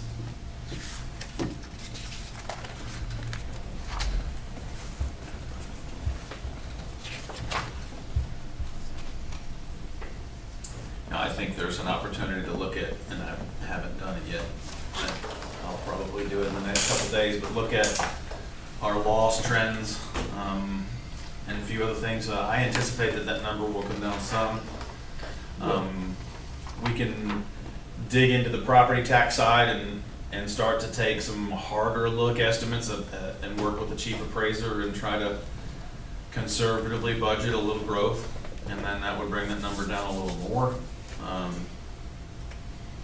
But that's essentially what we're trying to balance now on the revenue side and on the expense side. So rather than what last year we, as one of the balancing measures, we would budget a contingency for unforeseen expenses, and without having done that, that's our difference. And you know that you could look at that in many ways. You know, would a one-time appropriation of fund balance take care of that? Absolutely. You know, is that a long-term solution? No. You know, with that, you know, rather just keeping the tax rate the same rather than adopting rollback rates, would that tackle a lot of that? Probably. Would applying some of the ARP funds into the revenue stream to cover that, or any blend of options? You know, we just need to get you know, I guess what we'd be looking for from the board is to try to understand, you know, what you need is to try to make work, so we can bring you a couple solutions so you can try them on and see how they fit. Well, The good news is that we've got about every option you can think of. I mean, that number doesn't scare me. Like I said, I think we'll whittle it down some when we have the opportunity to sit down and have executive level meetings. We'll show this number to all the folks that submitted, and I'll say, hey, is there any way you can give me, you know, 0.6 or 0.7% of what you submitted to make it work? You know, we'll whittle that away, but we won't whittle it away to nothing. The way it was submitted. so my question for you is, for those departments that fall underneath your cognizance, I mean, you're going to, I assume, get them all on the same page. Yep. So the next, And you know that this is, you know, it's including, as Alan I think mentioned, there's a 3% COLA. Correct. And 1.75, so that's everyone that falls under the board's purview. Well, actually, we included that for every department except law enforcement. well, I guess that's my question for my And we can listeners show here. I you, mean, we can show you basically what those costs are if you want us. Did you save that version? where we backed it out? No. So I guess for us to give Jason and Alan what they need to move forward, we talked about the 1.75 and a 3. Is that where we're at as that current baseline? You know,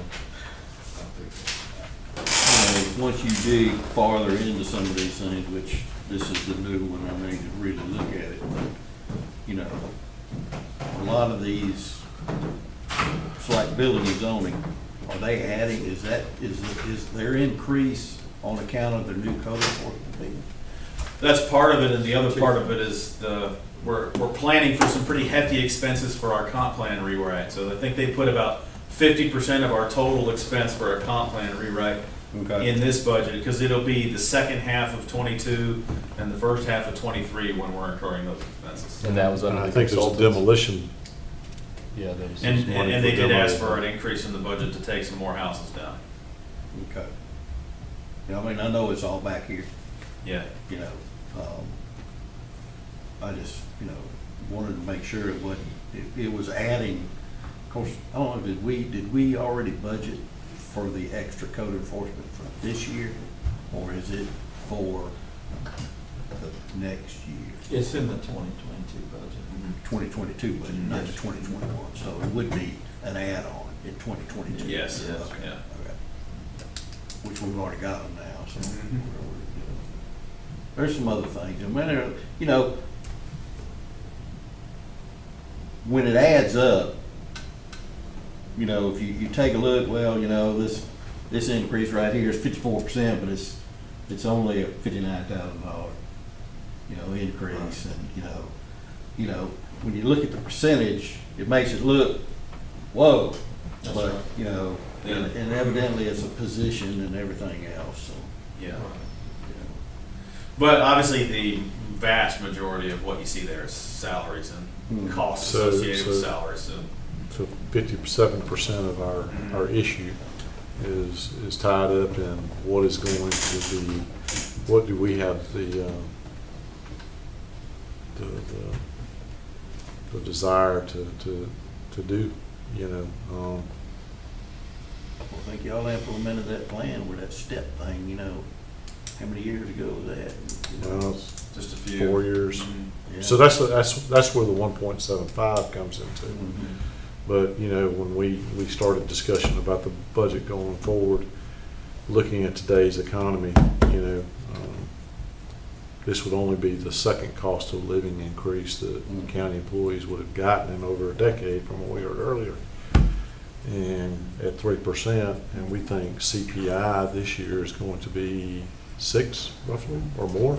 I think It was 5.9 5 point something, yeah. So- when I looked at it So last. at 3, we're doing half of CPI.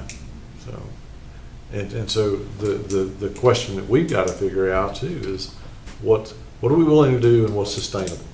Right, sustainable. You know, Yeah. CARES Act money, It's that gets us over the hump, but at the end of the day, Carries us into the following year. you know, we're gonna And be, then we've doubled down at that point. You're- So you're not gonna be take it careful- away. Be careful what you grant, because Mhm. you double down at that point. Mhm. The CARES Act money's gone, and now you gotta make up what you lost from the CARES Act plus an additional, Mm. and you're working backwards. yeah. And one thing I think that we've been committed to is sustained rate of taxation and not playing, I ain't gonna say playing games, but, you know, I think as a taxpayer, I wanna know roughly, you know, I wanna be in here. I don't wanna have peaks and valleys and peaks and valleys. I mean, obviously, yeah, we'd like to see Consistency. growth, so it would be doing this, but, you know, so if we, We're outgrowing our growth. so, But we've rolled a lot of our growth back as it. And what I would offer is that if, you know, if the strategy is we absolutely have to, at all costs, stick with rollback rates, then we would bring you solutions to that. Or if if the guidance is we're open to a few things, but we're not going to raise our millage rate moving into the next year to accommodate this budget, that still gives you some flexibility above what a rollback rate would be. If you just kept the rate steady, you would take inflation and growth, and more than likely that would take care of most of it. So Jason and I, we've pontificated over this several times now, you know, it's okay, what does it look like? I mean, so we're in pretty good shape, and so rolling into 2022, we could probably absorb a good chunk of what some of this looks like, but in 2023, there's just no, it doesn't seem like it's even likely. Right. So in 2023, you know, so that would be, Well, I've got some solutions. Because how do we pay for it? just want to throw this in here, and that's something that we're all advocating for, but when you go back to this property tax line, take into consideration what we've proposed and we've got going to the capital to be looked at and approved to come back to go to the voter. Add that on there. That's 400, Right, roughly 400 to 500 add grand. that lost in revenue on there. Guys, it don't take a rocket science to figure out we gotta tighten our belt up. But where do you tighten it? You know, if it's it's wages and fringe, and we don't control, the only fringe that we control, I think we've tackled that with the revision to the pension plan, but as And we that well will know, start- that's not something we'll see for, Midterm, you'll start to see that. You know. Midterm, not short But term. we gotta balance it, we gotta try to figure out a way to balance It's a that necessary cushion, we gotta evil. soften that blow. that's coming. Necessary evil. Yeah. so if, I don't know, say for instance, you take the elephant in the room, we'll call it the one there that you provided the example of, you know, if we adopted that budget as submitted, then basically, you know, we're gonna have to come up with, But it'll be twice that next year. well, you know, how do you, I mean, it's an increase in Yeah. expenditures that we gotta pay for. I think at a minimum, you'd be looking at no rollback. So we Yeah. did, I think we probably, well, Excuse me. I think this, I would- with Jason- inflation, we won't have any choice but. you, I think that's right. for the, you know, I asked Jason and Alan to, you know, because everybody understands millage. You know, what does that mean? What does this mean as far as, so just for that one example that we used earlier, it's a 0.8 mil. Oh, what refresh me? What? I It was have approximately 0.8 mil, just. almost a mil of tax just for that one. Well, that was the difference between his budget and budgeted increases and what it would be if he chose what the rest of the county would be getting, the difference between his rate and the 4.8. It's a 0.8 mil increase to cover that. With 40% of that being, Right. Y'all throw some knives at me, and I mean, you might even pull out a rifle and start shooting this way. You know, instead of doing a COLA raise, which is every year from now on, is when in good years, just give bonus checks. Good years that we have money, that's a one-time thing. It don't carry over to next year. If next year's gonna be a bad year, or the year after that's gonna be a bad year. I don't think that our step and COLA system is impacting us. It's when we work outside of that, it's what impacts us. That's the bottom line. I mean, the proof's right here in the numbers. When you work outside of that scope, you come up with a number. when you're spending more than you're increasing in your revenues, and we're seeing our revenues. I mean, we're seeing that positive growth. It's just that we're trying to spend more than we're. We're diverging a little bit with this mission. I mean, nothing's been approved, it's just a draft, but I think the submission diverges from what the strategy has been the Well, last 3 years. And what's driving a lot of this is, what's driving a lot of this is vacant positions in key departments To try to bring people. to incentivize people to come here rather than go somewhere else. Mhm. But And retention as well, I think, one of the reoccurring things I hear from law enforcement is retention we, and recruit. and again, talking about the elephant in the room, our system is set up that,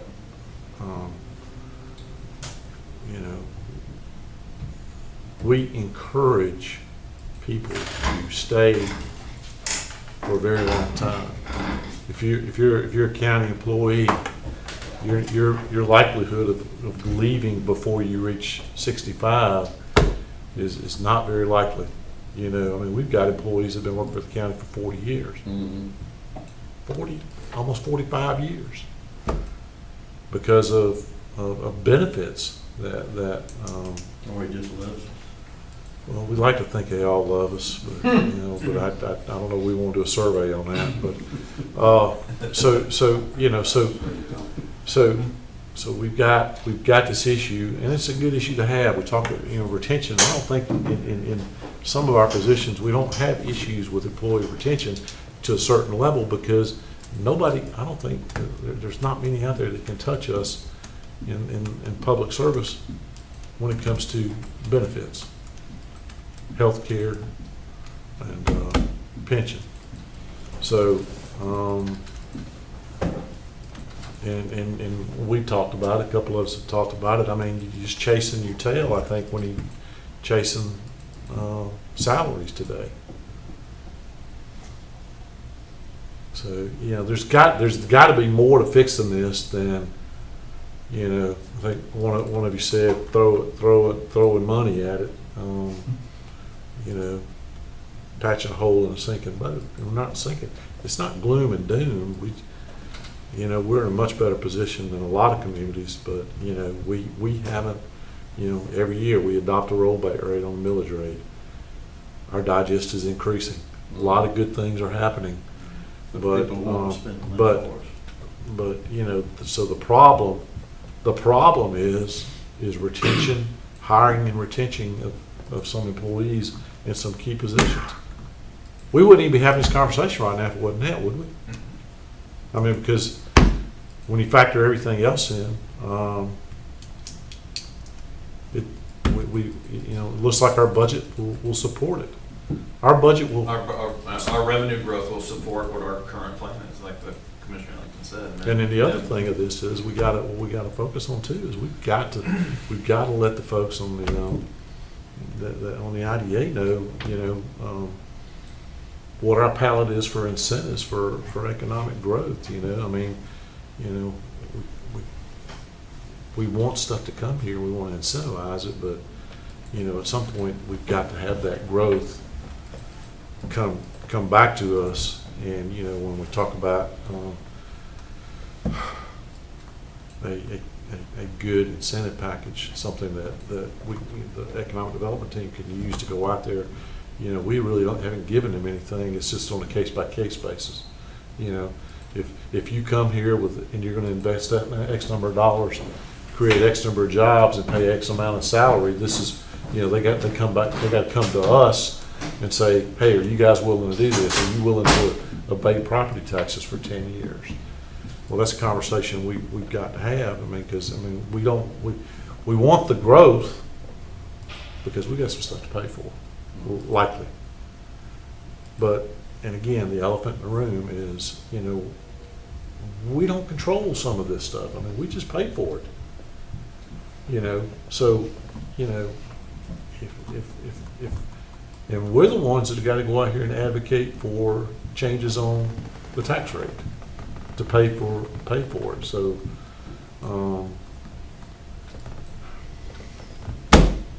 that's the dilemma we're in. So to give you what you need is you basically just need to know you know, are we hard set on what we talked about, the 1.75 and the 3? To your point, Commissioner Jones, about bonuses, I mean, yeah, it saves you on fringe cost, you know, but I'm gonna tell you, and I'll go to the guys that are currently still in the workforce today. If you get a bonus this year, you probably gonna expect that bonus next year. Be nice. Well, if you don't get that, if you don't get that bonus next year, then what does that do for your employee morale? So wait a minute, you paid me $2,000 last year, and I ain't gonna get it this year. Well, and I know CPI, because I just looked it up, but CPI, it jumped big time a couple months ago, but usually it always falls between 2 and 3%. And it looks like, from what I'm looking at, it's back within that range. So if our COLA is at 4.8, I mean, we Our typically, COLA's at 3. I Cole's mean, at 3. the all-in numbers at 4.8 were more than CPI.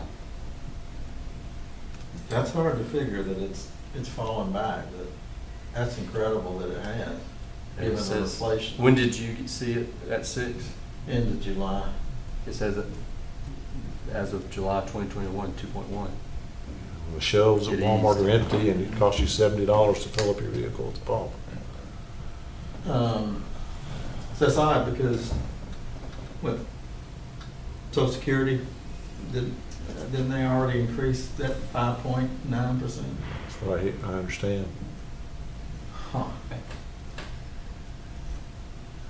Okay, that's just remarkable that it would have fallen back to 2.1. So it doesn't have any other more recent update through, Not that I'm trying to find something as of, September, October. Well, Mr. Chairman, I would just say that, number one, as you look through this and spend more time with it, especially the revised copy, be thinking of, we're going to go and have meetings with certain individual department heads that talk about some of the things that we see. So we'll be whittling, but keep in mind about who you would like to have as far as the when we have our official public hearings for the budget, who you would like to hear from, engage with, whether that's constitutional offices or. Yes. Yes, me. No, and I don't mean that in a negative way. I mean, I think it'll be. they're an elected official. We need to talk budget. Mhm. I think constitutional officers need to be here. Mhm. Any elected official that's in this book, Mhm. Norman Allen wants to have the discussion, a public discussion with them. How do y'all think? What do y'all think? Yeah, I agree. I think everything. Now, people that work for you, Mhm. that work for us, we got you. So, if there's somebody, because at some point we got to loop back for joint projects. We do, yeah, and a lot of, some of the budget submissions you've already seen already, so obviously it would be the ones that were not in the joint projects. But yeah, I don't want to speak for anybody else, but I'm just saying for you, I want to see the elected officials. And if there's anybody else that you feel like we need to see, but perhaps rec, because it is such a significant portion of our budget. And we've got some capital stuff that we might want to talk about. we're essentially already done, right? Yeah, we already done Yeah. joint projects. Yeah, but. When's the deadline on Last week. January 1. Yeah. So we'd be looking for final adoption, your first and only meeting in December. So we would have. Second Tuesday of November. So we got a lot of work to do between now and then. And I'll be honest, I don't know about everybody else's calendar. My calendar's getting full. And Do we want to go ahead and schedule? and I would encourage some of the folks that we're going to want to talk to if there's some one-offs, individual meetings, because a lot of this is philosophy. What do we think as the community's elected officials? What do we think the community's got the intestinal fortitude for when it comes to some of this stuff? But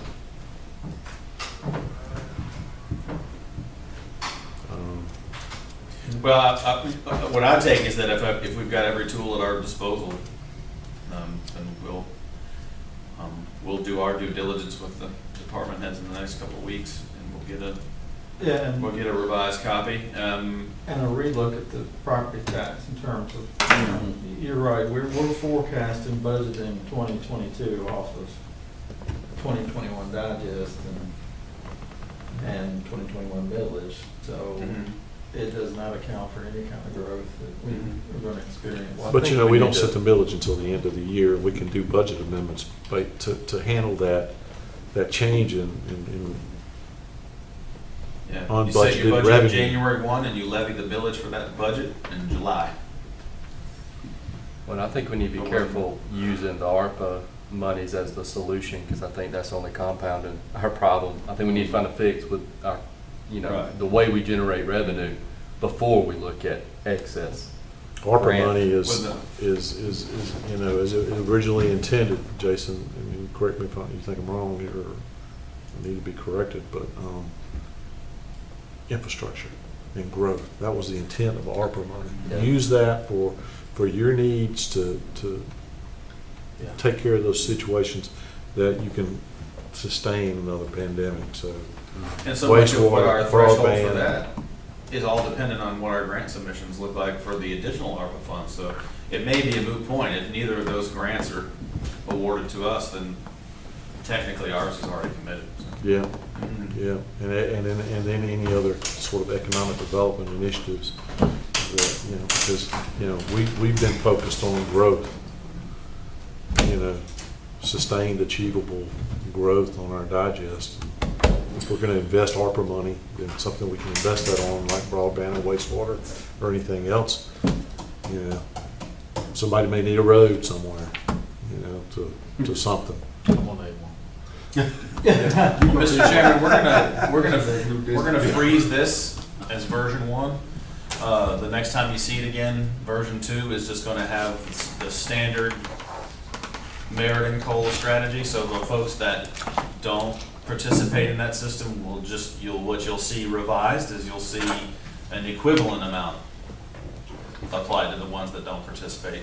So that all of them will be equal in terms of total increase in compensation. Wouldn't it be just simpler? I mean, put my math chief hat on, just simpler to say, this is it, 3 and 1.75. Right, so that's how we're gonna If you bring something else back to us, you know, bring us to 3 and a 1.75, and then, you know, if there's some cut and paste pages that we may need to, okay, this is what it would mean to have those. So, I mean, give me a document that says version 2, 1.75 and 3. It sure makes it a whole lot easier to have that discussion. Yeah. And And then you've got all the. any applicable pages that need to be updated, if somebody is advocating for something other than that. And it'll probably have a few revenue tweaks in it along with some cuts. It'll have a few, there's a few areas that we know we need to go investigate a little further, so. And guys, I mean, I don't want to speak for you. I mean, does that sound okay? Yeah, I'm good with that. I mean, you know, what we gotta be careful of here, and I keep saying, is we're on track to outpace, you know, what we got, the money to divvy up. And if we continue on the pace of continuing the rollback, I mean, it's not, I don't think we can continue that process, doing the rollback, at the rate of increases year after year after year. And you know, our employees are our biggest expense, okay? Yeah, in most companies, if not all companies, your biggest expense is your employees and their benefits. But there has to be some logic put to that to say, you know, what's it gonna be next year?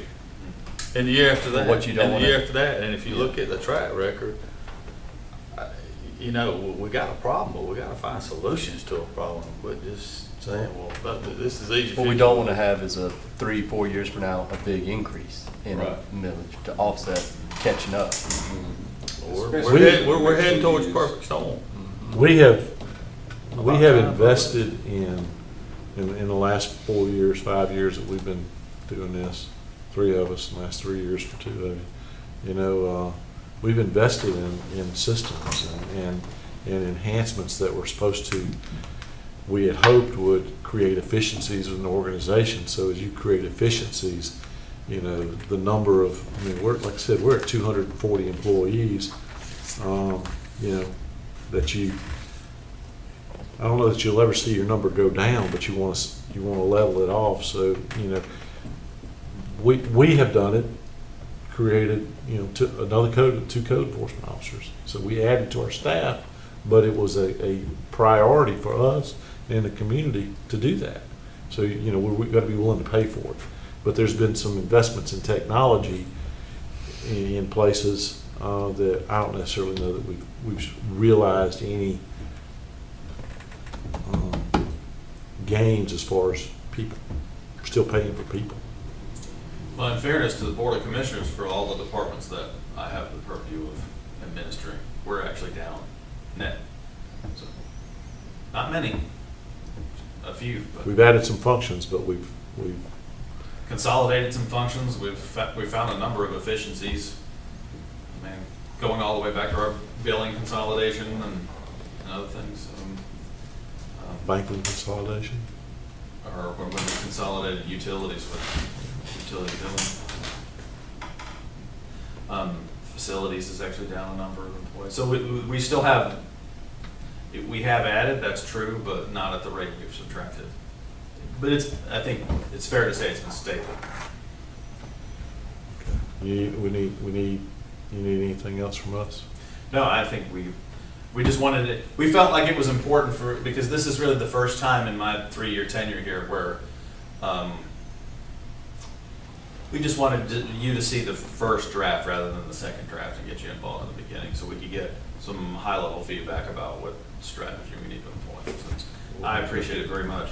Whatever you've been doing in the past, Do it again. you'll work your magic again, come back.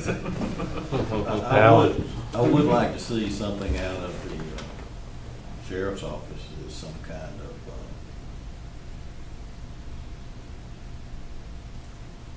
equalization to what other people are paying considered work. Yeah, and when you see the next, you'll see, he actually submitted some comparative analysis. We'll share that with you. See, and just to second on that, as our location makes it a significant challenge for that type of job. I mean, we were just out there at the chamber, and we heard what the police chief said. I mean, so when an officer can get in a car that they were given, take-home vehicle, and drive 2 counties further north for $5,000, $6,000, $7,000 a year more cash. I mean, salary. That gets their attention. They do that. But my counter to that is, look at the quality of your healthcare program. You look at the quality of your pension plan. I mean, what we end up doing? The quality of your teammates. That's exactly the community that you live in. So Well, how about if you, salary stayed the same and you just had some kind of sign-up bonus, like Watch do? Salary's not gonna move, your benefits ain't gonna move, but hey, we give you $2,000, $3,000. Well, just remember too, and you understand, I don't want to told anybody, we've done 10% in the last 2 years for that department. Oh, I know. But I think we were all kind of taken back. We were all there when you look at the wages of the 911 operators. And we've got folks, 911 operators out there making $14 an hour. And that's the person that you're going to call if I drop right here. And so. It's in the city, maybe the city will send something. They will. I saw it the other day, ladder truck.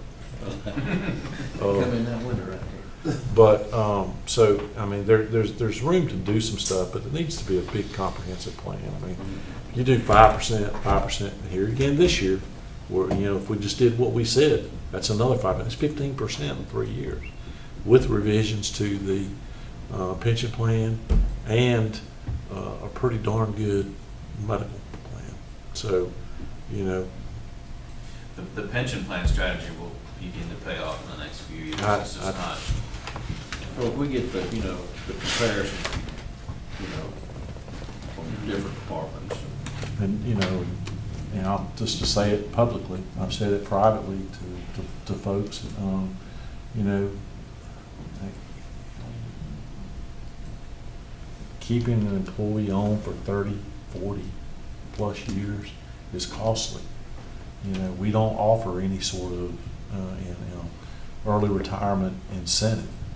And not only is it costly in the way of, you know, paying for it, you got to look at what does that do within that organization. I think because some of them could be pretty small. And if, you know, somebody is aspiring to move up the structure, they can't go anywhere. That's right. There's gotta be room to grow. And so I think there's some unique things, and we've had those discussions, and, you know, it may be more of a prudent thing to invest in something like that than to throw money every year. We just, Do we have any departments that are heavy on employees? that are heavy.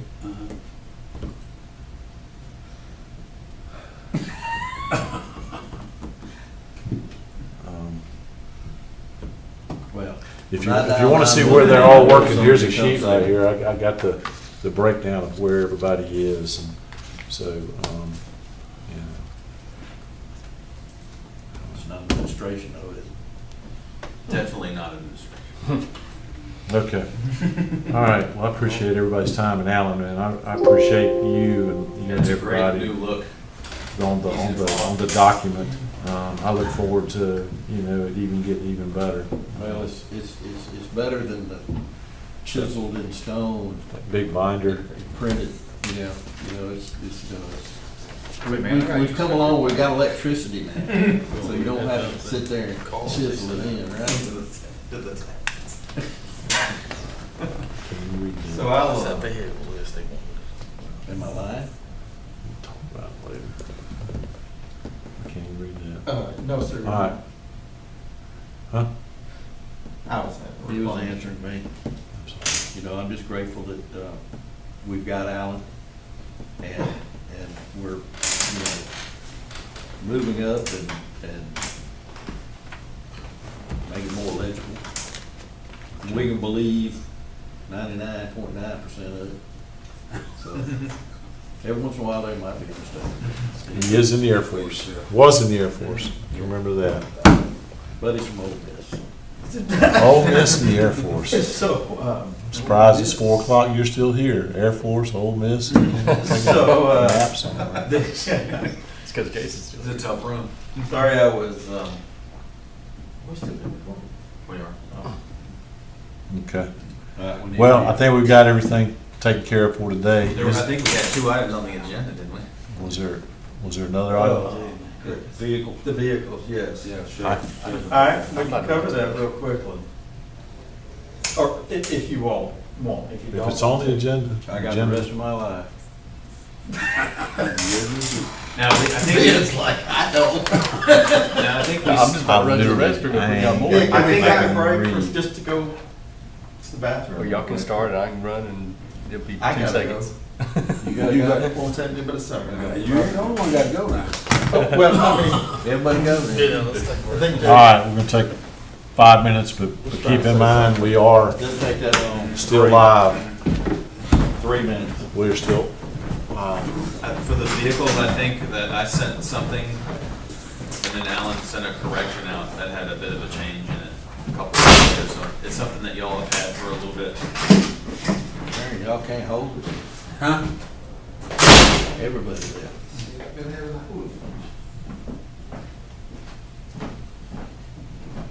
So Alan sent another one out. He printed it out in landscape, and I can't for the life of me get down to that. All the more reason, I guess I need to bring my, And this shouldn't take long, but essentially all we did was just apply each one of the requests to the new policy and confirm some of the special requests. I'll wait for everybody to get back in here and then I'll start talking.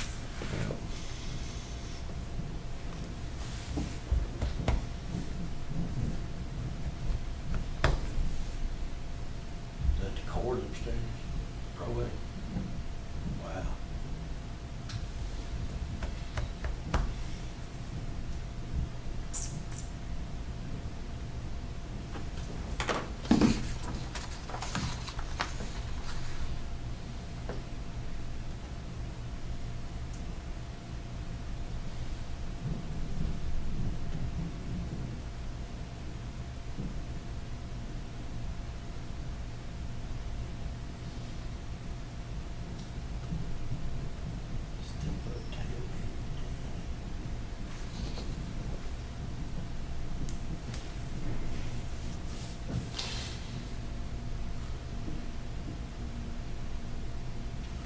are you looking for us to approve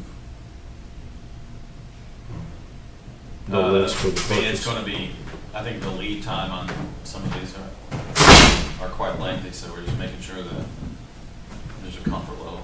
I saw the city, they're getting a truck from Ohio. Ohio or Chevrolet, yep. Yep, because they can't get it. Yeah. I mean, nobody's got it. Now, the sheriff did tell me that they got some trucks coming in November down here in the Brandon. But they might not be the ones we need, especially 3/4 ton. I think at this point, you're gonna have to just find something that's close enough. That's what I'm talking about is we need to bid out GM and Dodge, see if they just happen to have something. I mean, we're getting rid of a couple Chevrolets in this group here. Well, I Can we go ahead and said, start? I can Jason? talk to it from memory. This is my personal laptop, so I don't have access to our shared drive from here.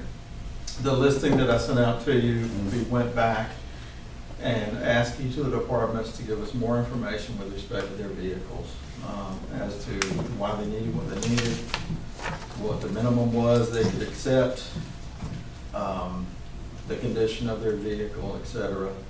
What I did add to that list was an additional column I inserted to identify whether it met the replacement policy that we now have in terms of mileage and age. And if it didn't, I had put an explanation in there about the condition of the existing vehicle. Okay, and so recently in working with Wade Ford has been the only one that has worked with me very well, Johnny on the spot. I can't get Thomaston Ford to respond to me timely whatsoever. So, but I went ahead and priced, because of the water department had a situation with one vehicle that I think now won't even go into reverse, and they need an additional vehicle because an additional hire that they've done. I put them on sort of a priority list, so I asked Wade Ford and Thomaston Ford, and also, what's the one that has a statewide contract? Allen Vigil Ford. Excuse me, back up, not Thomaston, but Wade Ford, Allen Vigil Ford, and Griffin Speedway Ford to give me quotes on these vehicles. Wade Ford got back immediately and got me quotes on the two F-150s needed. So I inquired about F-250s, the reason being they are on our list of needs for the rec department. So when I did, that's when he advised me that we have a window of about 2 more weeks. This was last week. And Ford is going to stop production on the F-250s. So in order to get an F-250, we'll have to wait till after the first of the year order, and it'll be a 2023 model F-250. And they're saying indications are F-150s may go that way as well. The little van that Ford makes, I forget what it's called, Transit. They have already stopped 2022 production on the Transit.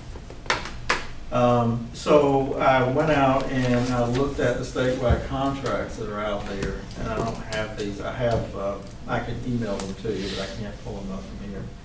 So there is, as far as trucks go, the only other brand is Chevrolet, and Chevrolet has the Colorado, which is the equivalent of like a Ranger, and then the Silverado 2-door only is what's on statewide contract. So I found the statewide contract provider. I cannot recall their name at the moment, but they're out of Sylvester, Griffin, I think, out of Sylvester, Georgia. Well, their statewide contract guys out of Columbus. I called him, asked him, told him I'd like to just try to see if they would quote us the equivalent of the F-150s, with the extra doors, et cetera. He hasn't called back. Allen Vigil, they have carried the statewide contract on F-150s. Spoke to the guy a couple times. He was gonna get me quotes. He has not. Now, Wade Ford piggybacks off the same statewide contract amount. So they start with the same price as Allen Vigil does for the F-150 V6, whatever. It's not the EcoBoost, but it's the standard two-door F-150. The only Dodges available are pursuit vehicles, and those are SUVs on statewide contract. That's it. So what Wade Ford said they would do was take those orders. They would order these vehicles, but if you all don't approve, that's fine. They will keep them in inventory, and they said they would have no problem selling them.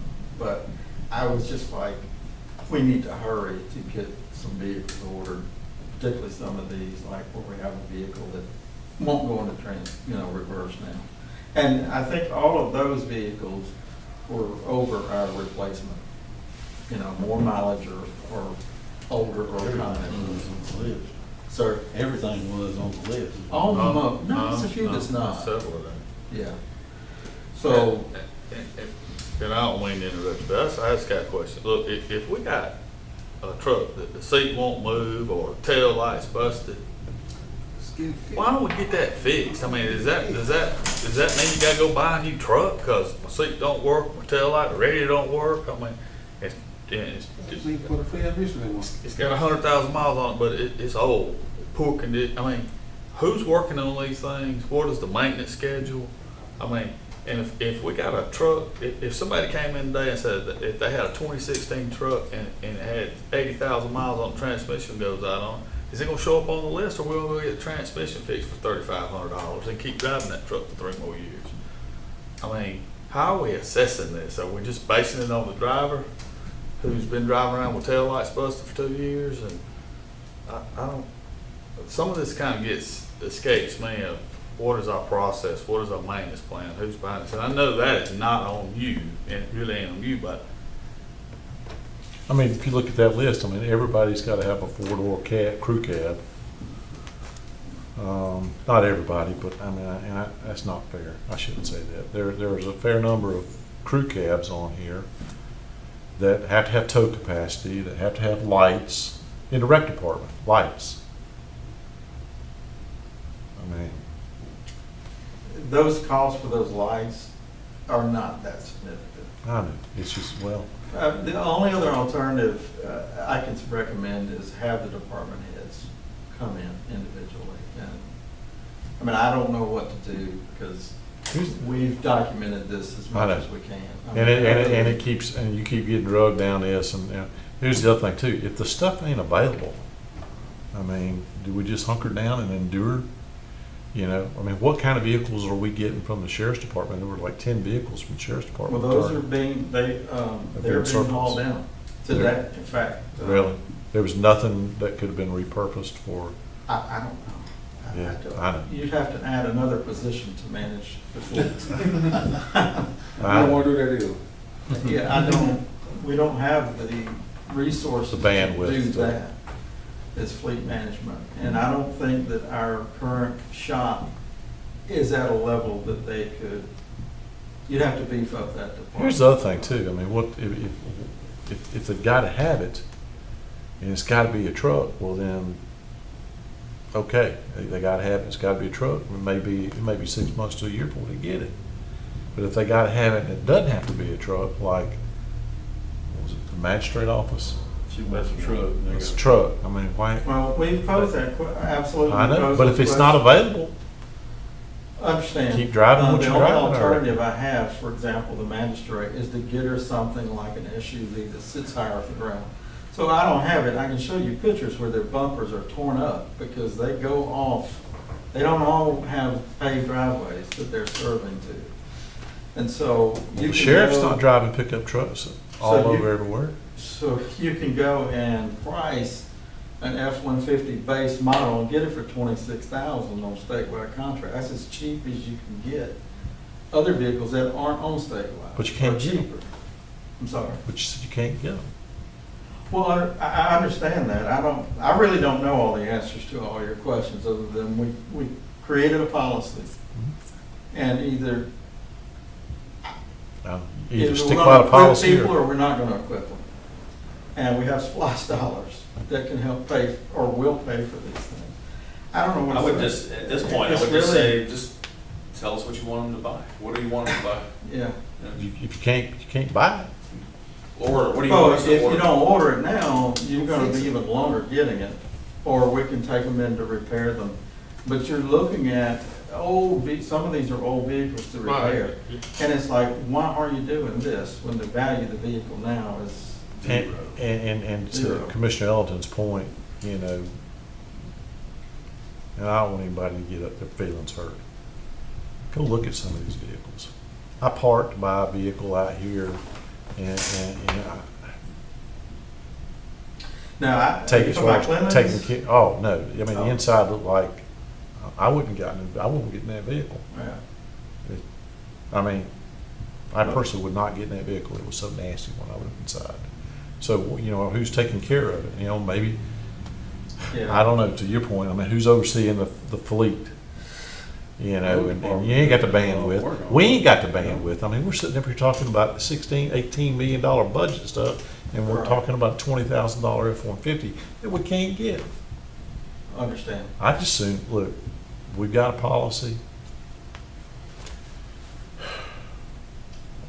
Need to fix the policy, is good. The operator who drives that truck has to back them out every now and then.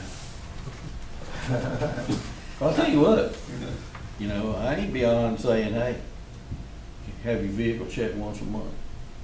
If it ain't up to our standards, then you don't keep it, you know.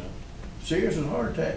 I mean, I think you have some examples of how things were handled differently in terms of fleet and from where you've worked before. Yeah, well, we don't have any comprehensive fleet management here. There's a lot of things that we, you know, if we were operating at a higher level, I mean, we'd have minor property Now, accounting, what- we'd have fleet A lot of accounting. yes, sir, what a lot of these folks will tell I've you. never said before. Yeah, What do they do? I thought they worked on everything. I'm sorry. The maintenance shop on 7th floor, what do they do? Change the oil and filter? They do minor, not everyone takes their vehicle there. Now, the word is, I can't vouch any of this, the word is that they don't always do the best job, so they take it to a.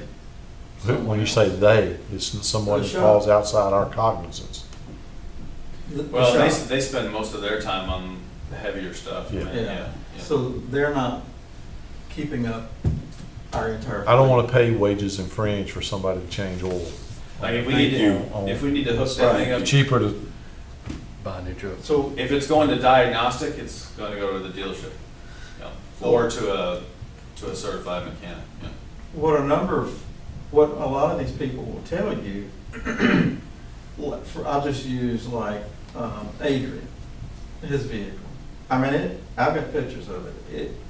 It's a hand-me-down from a couple other But departments. There are makes some that are sense, but a 2007 vehicle that comes up on the list, that's sort of a no-brainer. You don't really need to go past that, but when a 2012 vehicle, it makes me wonder, how are we driving a 2007 with 300,000 miles on it, but we got a 2012 with 100,000 miles on it? It's wore out, transmission slip, the lights broke, seat don't work, dome light don't work.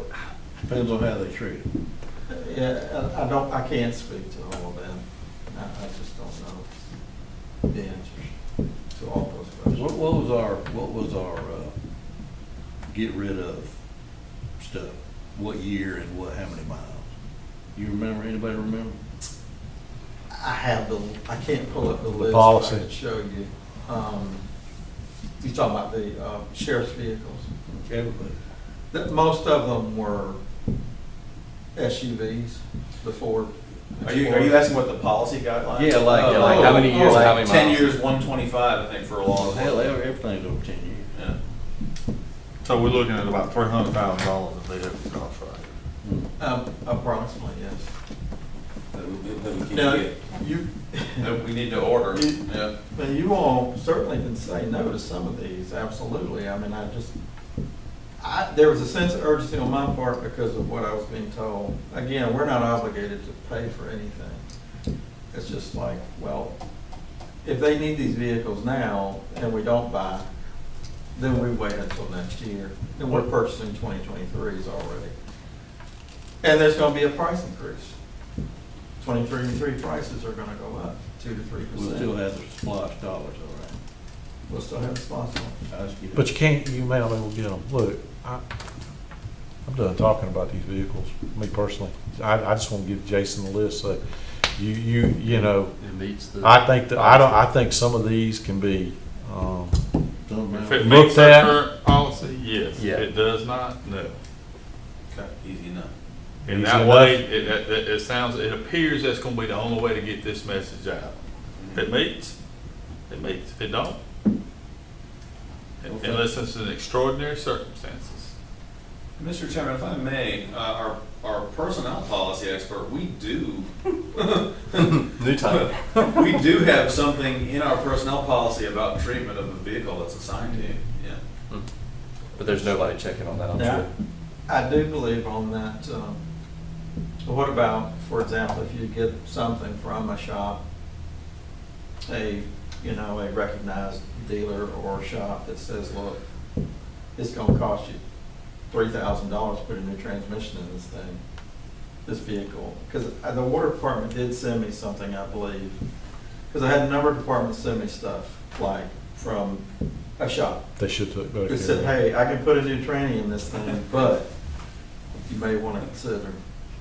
Well, that's that 2012 F-150, the transmission slips in reverse, you know, and you put a transmission, it's guaranteed another 75,000 miles. But, you know, it's, every one of these, it's fixing to be 2022 is gonna be in the 10-year thing. Every one of them, Now, there's only three 2012s, everything else is all the way back to 2000 that we got. And the way the policy, if you want to change it now, it's not years and miles, it's just either or, Yeah. 10 or mileage. It doesn't mean you have to, it just means if It it's, doesn't qualify otherwise. yeah, that's just the Something first about this. step. Thing about it is we have the money. If it's younger than that, fewer miles, and it's got a problem with the shocks or transmission, get it fixed. But no, we're talking about, most of these are beyond our Mhm. minimum. I'll do whatever you guys say do. I like the policy, stick to the policy. If it meets it, move, not. I guess we put the policy in place for a particular reason. Of course, we'll make income off of it. I mean, it ain't gonna bring a whole lot, but we're gonna send them to the office. Make some. Back to the cleanliness, do we have any program with Tidal Wave for like Well, a it's fleet? one of my to-dos to go Okay. talk with them and get, there are departments that have individual ones, with Tidal Wave. But I was looking at something for the entire Yeah, they do like sheriff's a. department, Mhm. see if we could get. a deal. Washing the outside's one thing, I ain't getting in the vehicle I saw today. Mhm. Yeah. Yeah, they got free back. Now, have gotten 2 or 3 emails from me, because I typically copy Jason on telling them, Yeah. hey, Do they, We point them out when we see them, it's not like we ignore them when we walk by, so, yeah. and one of them one of them I know about, a department head just assumed it was one of their vehicles that you had seen, and so, but this is the one been parked under a pecan tree for 5 years. so now, understandably, like road department, others, with all the rain we had, you may look at it today, it looked filthy, Hey, I understand the difference between the F-250 four-wheel drive, it's out there working in the ditch right? and all that other stuff. There's a vast difference from the one that's riding up and down the asphalt roads all the time. So, And I don't know, also with these other departments with the 4 doors, I'm sure they're hauling they're hauling more than 2 persons in these things most of the time, so from here and beyond. People like to work in pairs, you know that, right? It's government, People like to work in Take 6 pairs. people with you and if one guy works. So, I don't work that way. That's because you ain't got 6 people working. I just, we got, y'all have, y'all have more to do than have to argue for a truck from us. I just say See if you can find some. policy See if you can find some. or an acceptable, I'm okay with acceptable substitute. If they can't get an F-150 crew cab, four-wheel drive, they make all-wheel drive SUVs. It's probably out there somewhere. I mean, but Yeah, I was attending, I tried to get a And quote on a little Escape, Ford Escape. They took And if somebody rips them. them- But I can get it. The other thing is, we talked about is seeing if we could just, come to somehow working with one dealership. It's really a chore. It's real time consuming chasing certain dealerships down to get quotes. And we do every effort to get local and, or nearest by, because also our folks have to travel to pick these things up. And okay. Now, let me ask y'all a stupid question. We ever thought about leasing? no, sir, I haven't thought about leasing. I've looked into it a few times in the course of my career. I mean, not big stuff. It's big in law enforcement. But right, you know, the last time I did a comparative analysis on it's been quite some time ago. If you ever wanted to do a phase replacement of a vehicle, now would be a great time to be trading one in, but there's no inventory. Right. I just went out personally and looked, and top dollar for your trade, but what are you gonna buy? Yeah, What do yeah. you know? So I don't know. Are y'all okay with what we just said? We got a policy, implement the policy, Find what you can find. and if you're happy with somebody, asking for a truck, we're gonna look at you and go, why in the world did you buy them a truck when they could have got a Ford Escort? If somebody's ripping the bumper off of it, I mean, I'm sure our personnel policy talks about reporting damages to the vehicle, care and maintenance of the vehicle, and if it doesn't, it needs to. Yeah. Well, And- just add a little flavor to that. On the alternative vehicles. The alternative vehicles aren't always on statewide contract. Hmm. You see, we can buy these things so cheaply on statewide. And so an alternative vehicle may wind up costing you as much or more than getting that. So if there's an alternative vehicle that's on state contract, Well, there's pursuit vehicles, and we can look, there's mostly vans, trucks, SUVs. There's a few administrative SUVs out there. I mean, obviously, Most of the we make stuff is- Kias in the state. Kias are on the state contract, but you just can't get them. Yeah, but As far as like with the Ford, besides the 150 and the 250s and the 550s, what is the Ranger on the? no, sir, not on statewide contract. That Colorado is though, Yeah. but you can't get it, right? I think those are still available. Maybe, I'll That send may it be out a to good you all. I alternative. have the statewide contract, and then there's a couple of, like the Kias, they're all unavailable. And maybe one of those Chevrolet, type vehicles is unavailable. It may be that I Colorado. mean, for magistrate. Yeah, the statewide contract has Colorado really pickup. protected us from the incredible increase in cost of these things. Mhm. Oh, I would like one comment, and James might, agree with me. Animal control needs a lift gate. We Yes, talked about we that. have talked, yeah. Commissioner Langton had shared that with me also. yeah, these dead deer on the side of the road, they're pretty heavy. Yeah, I stumbled upon that, just asked the question. When he said, yeah, we go out and we got a technique of dragging on the back of the truck. I said, hold up, wait a minute. It's a workers' comp issue now. Somebody's gonna get hurt doing that, and for less than $2,500, get those guys something to work with.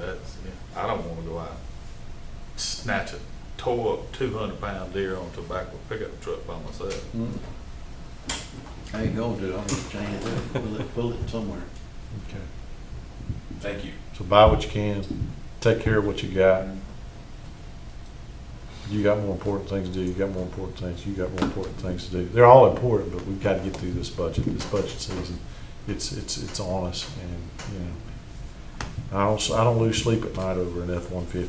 I lose sleep over a I night don't an care 18 what it million is, budget. it can work, just, you know, whatever you want. And then and based on what we talked about earlier as far as redistricting, if we're good with moving forward with what the state has provided. I'm good. Okay. Yes. All right. I will reach out to them. Do you mind responding to that with I that? absolutely will. I'll reach out to them and let them know, let us know what the next step is. It may be that we're good to go. All right. Reset. All right. With that, any other, oh, by the way, is there a motion to adjourn? So, We're adjourned. Thank you. thank y'all live. We're still live.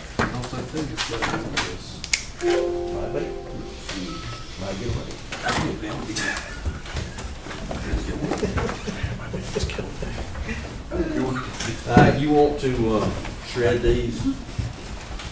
These are the Yes, sir, I'll original. take them back and we'll save these plastic for you guys. You gonna keep it good? No, The thicker one.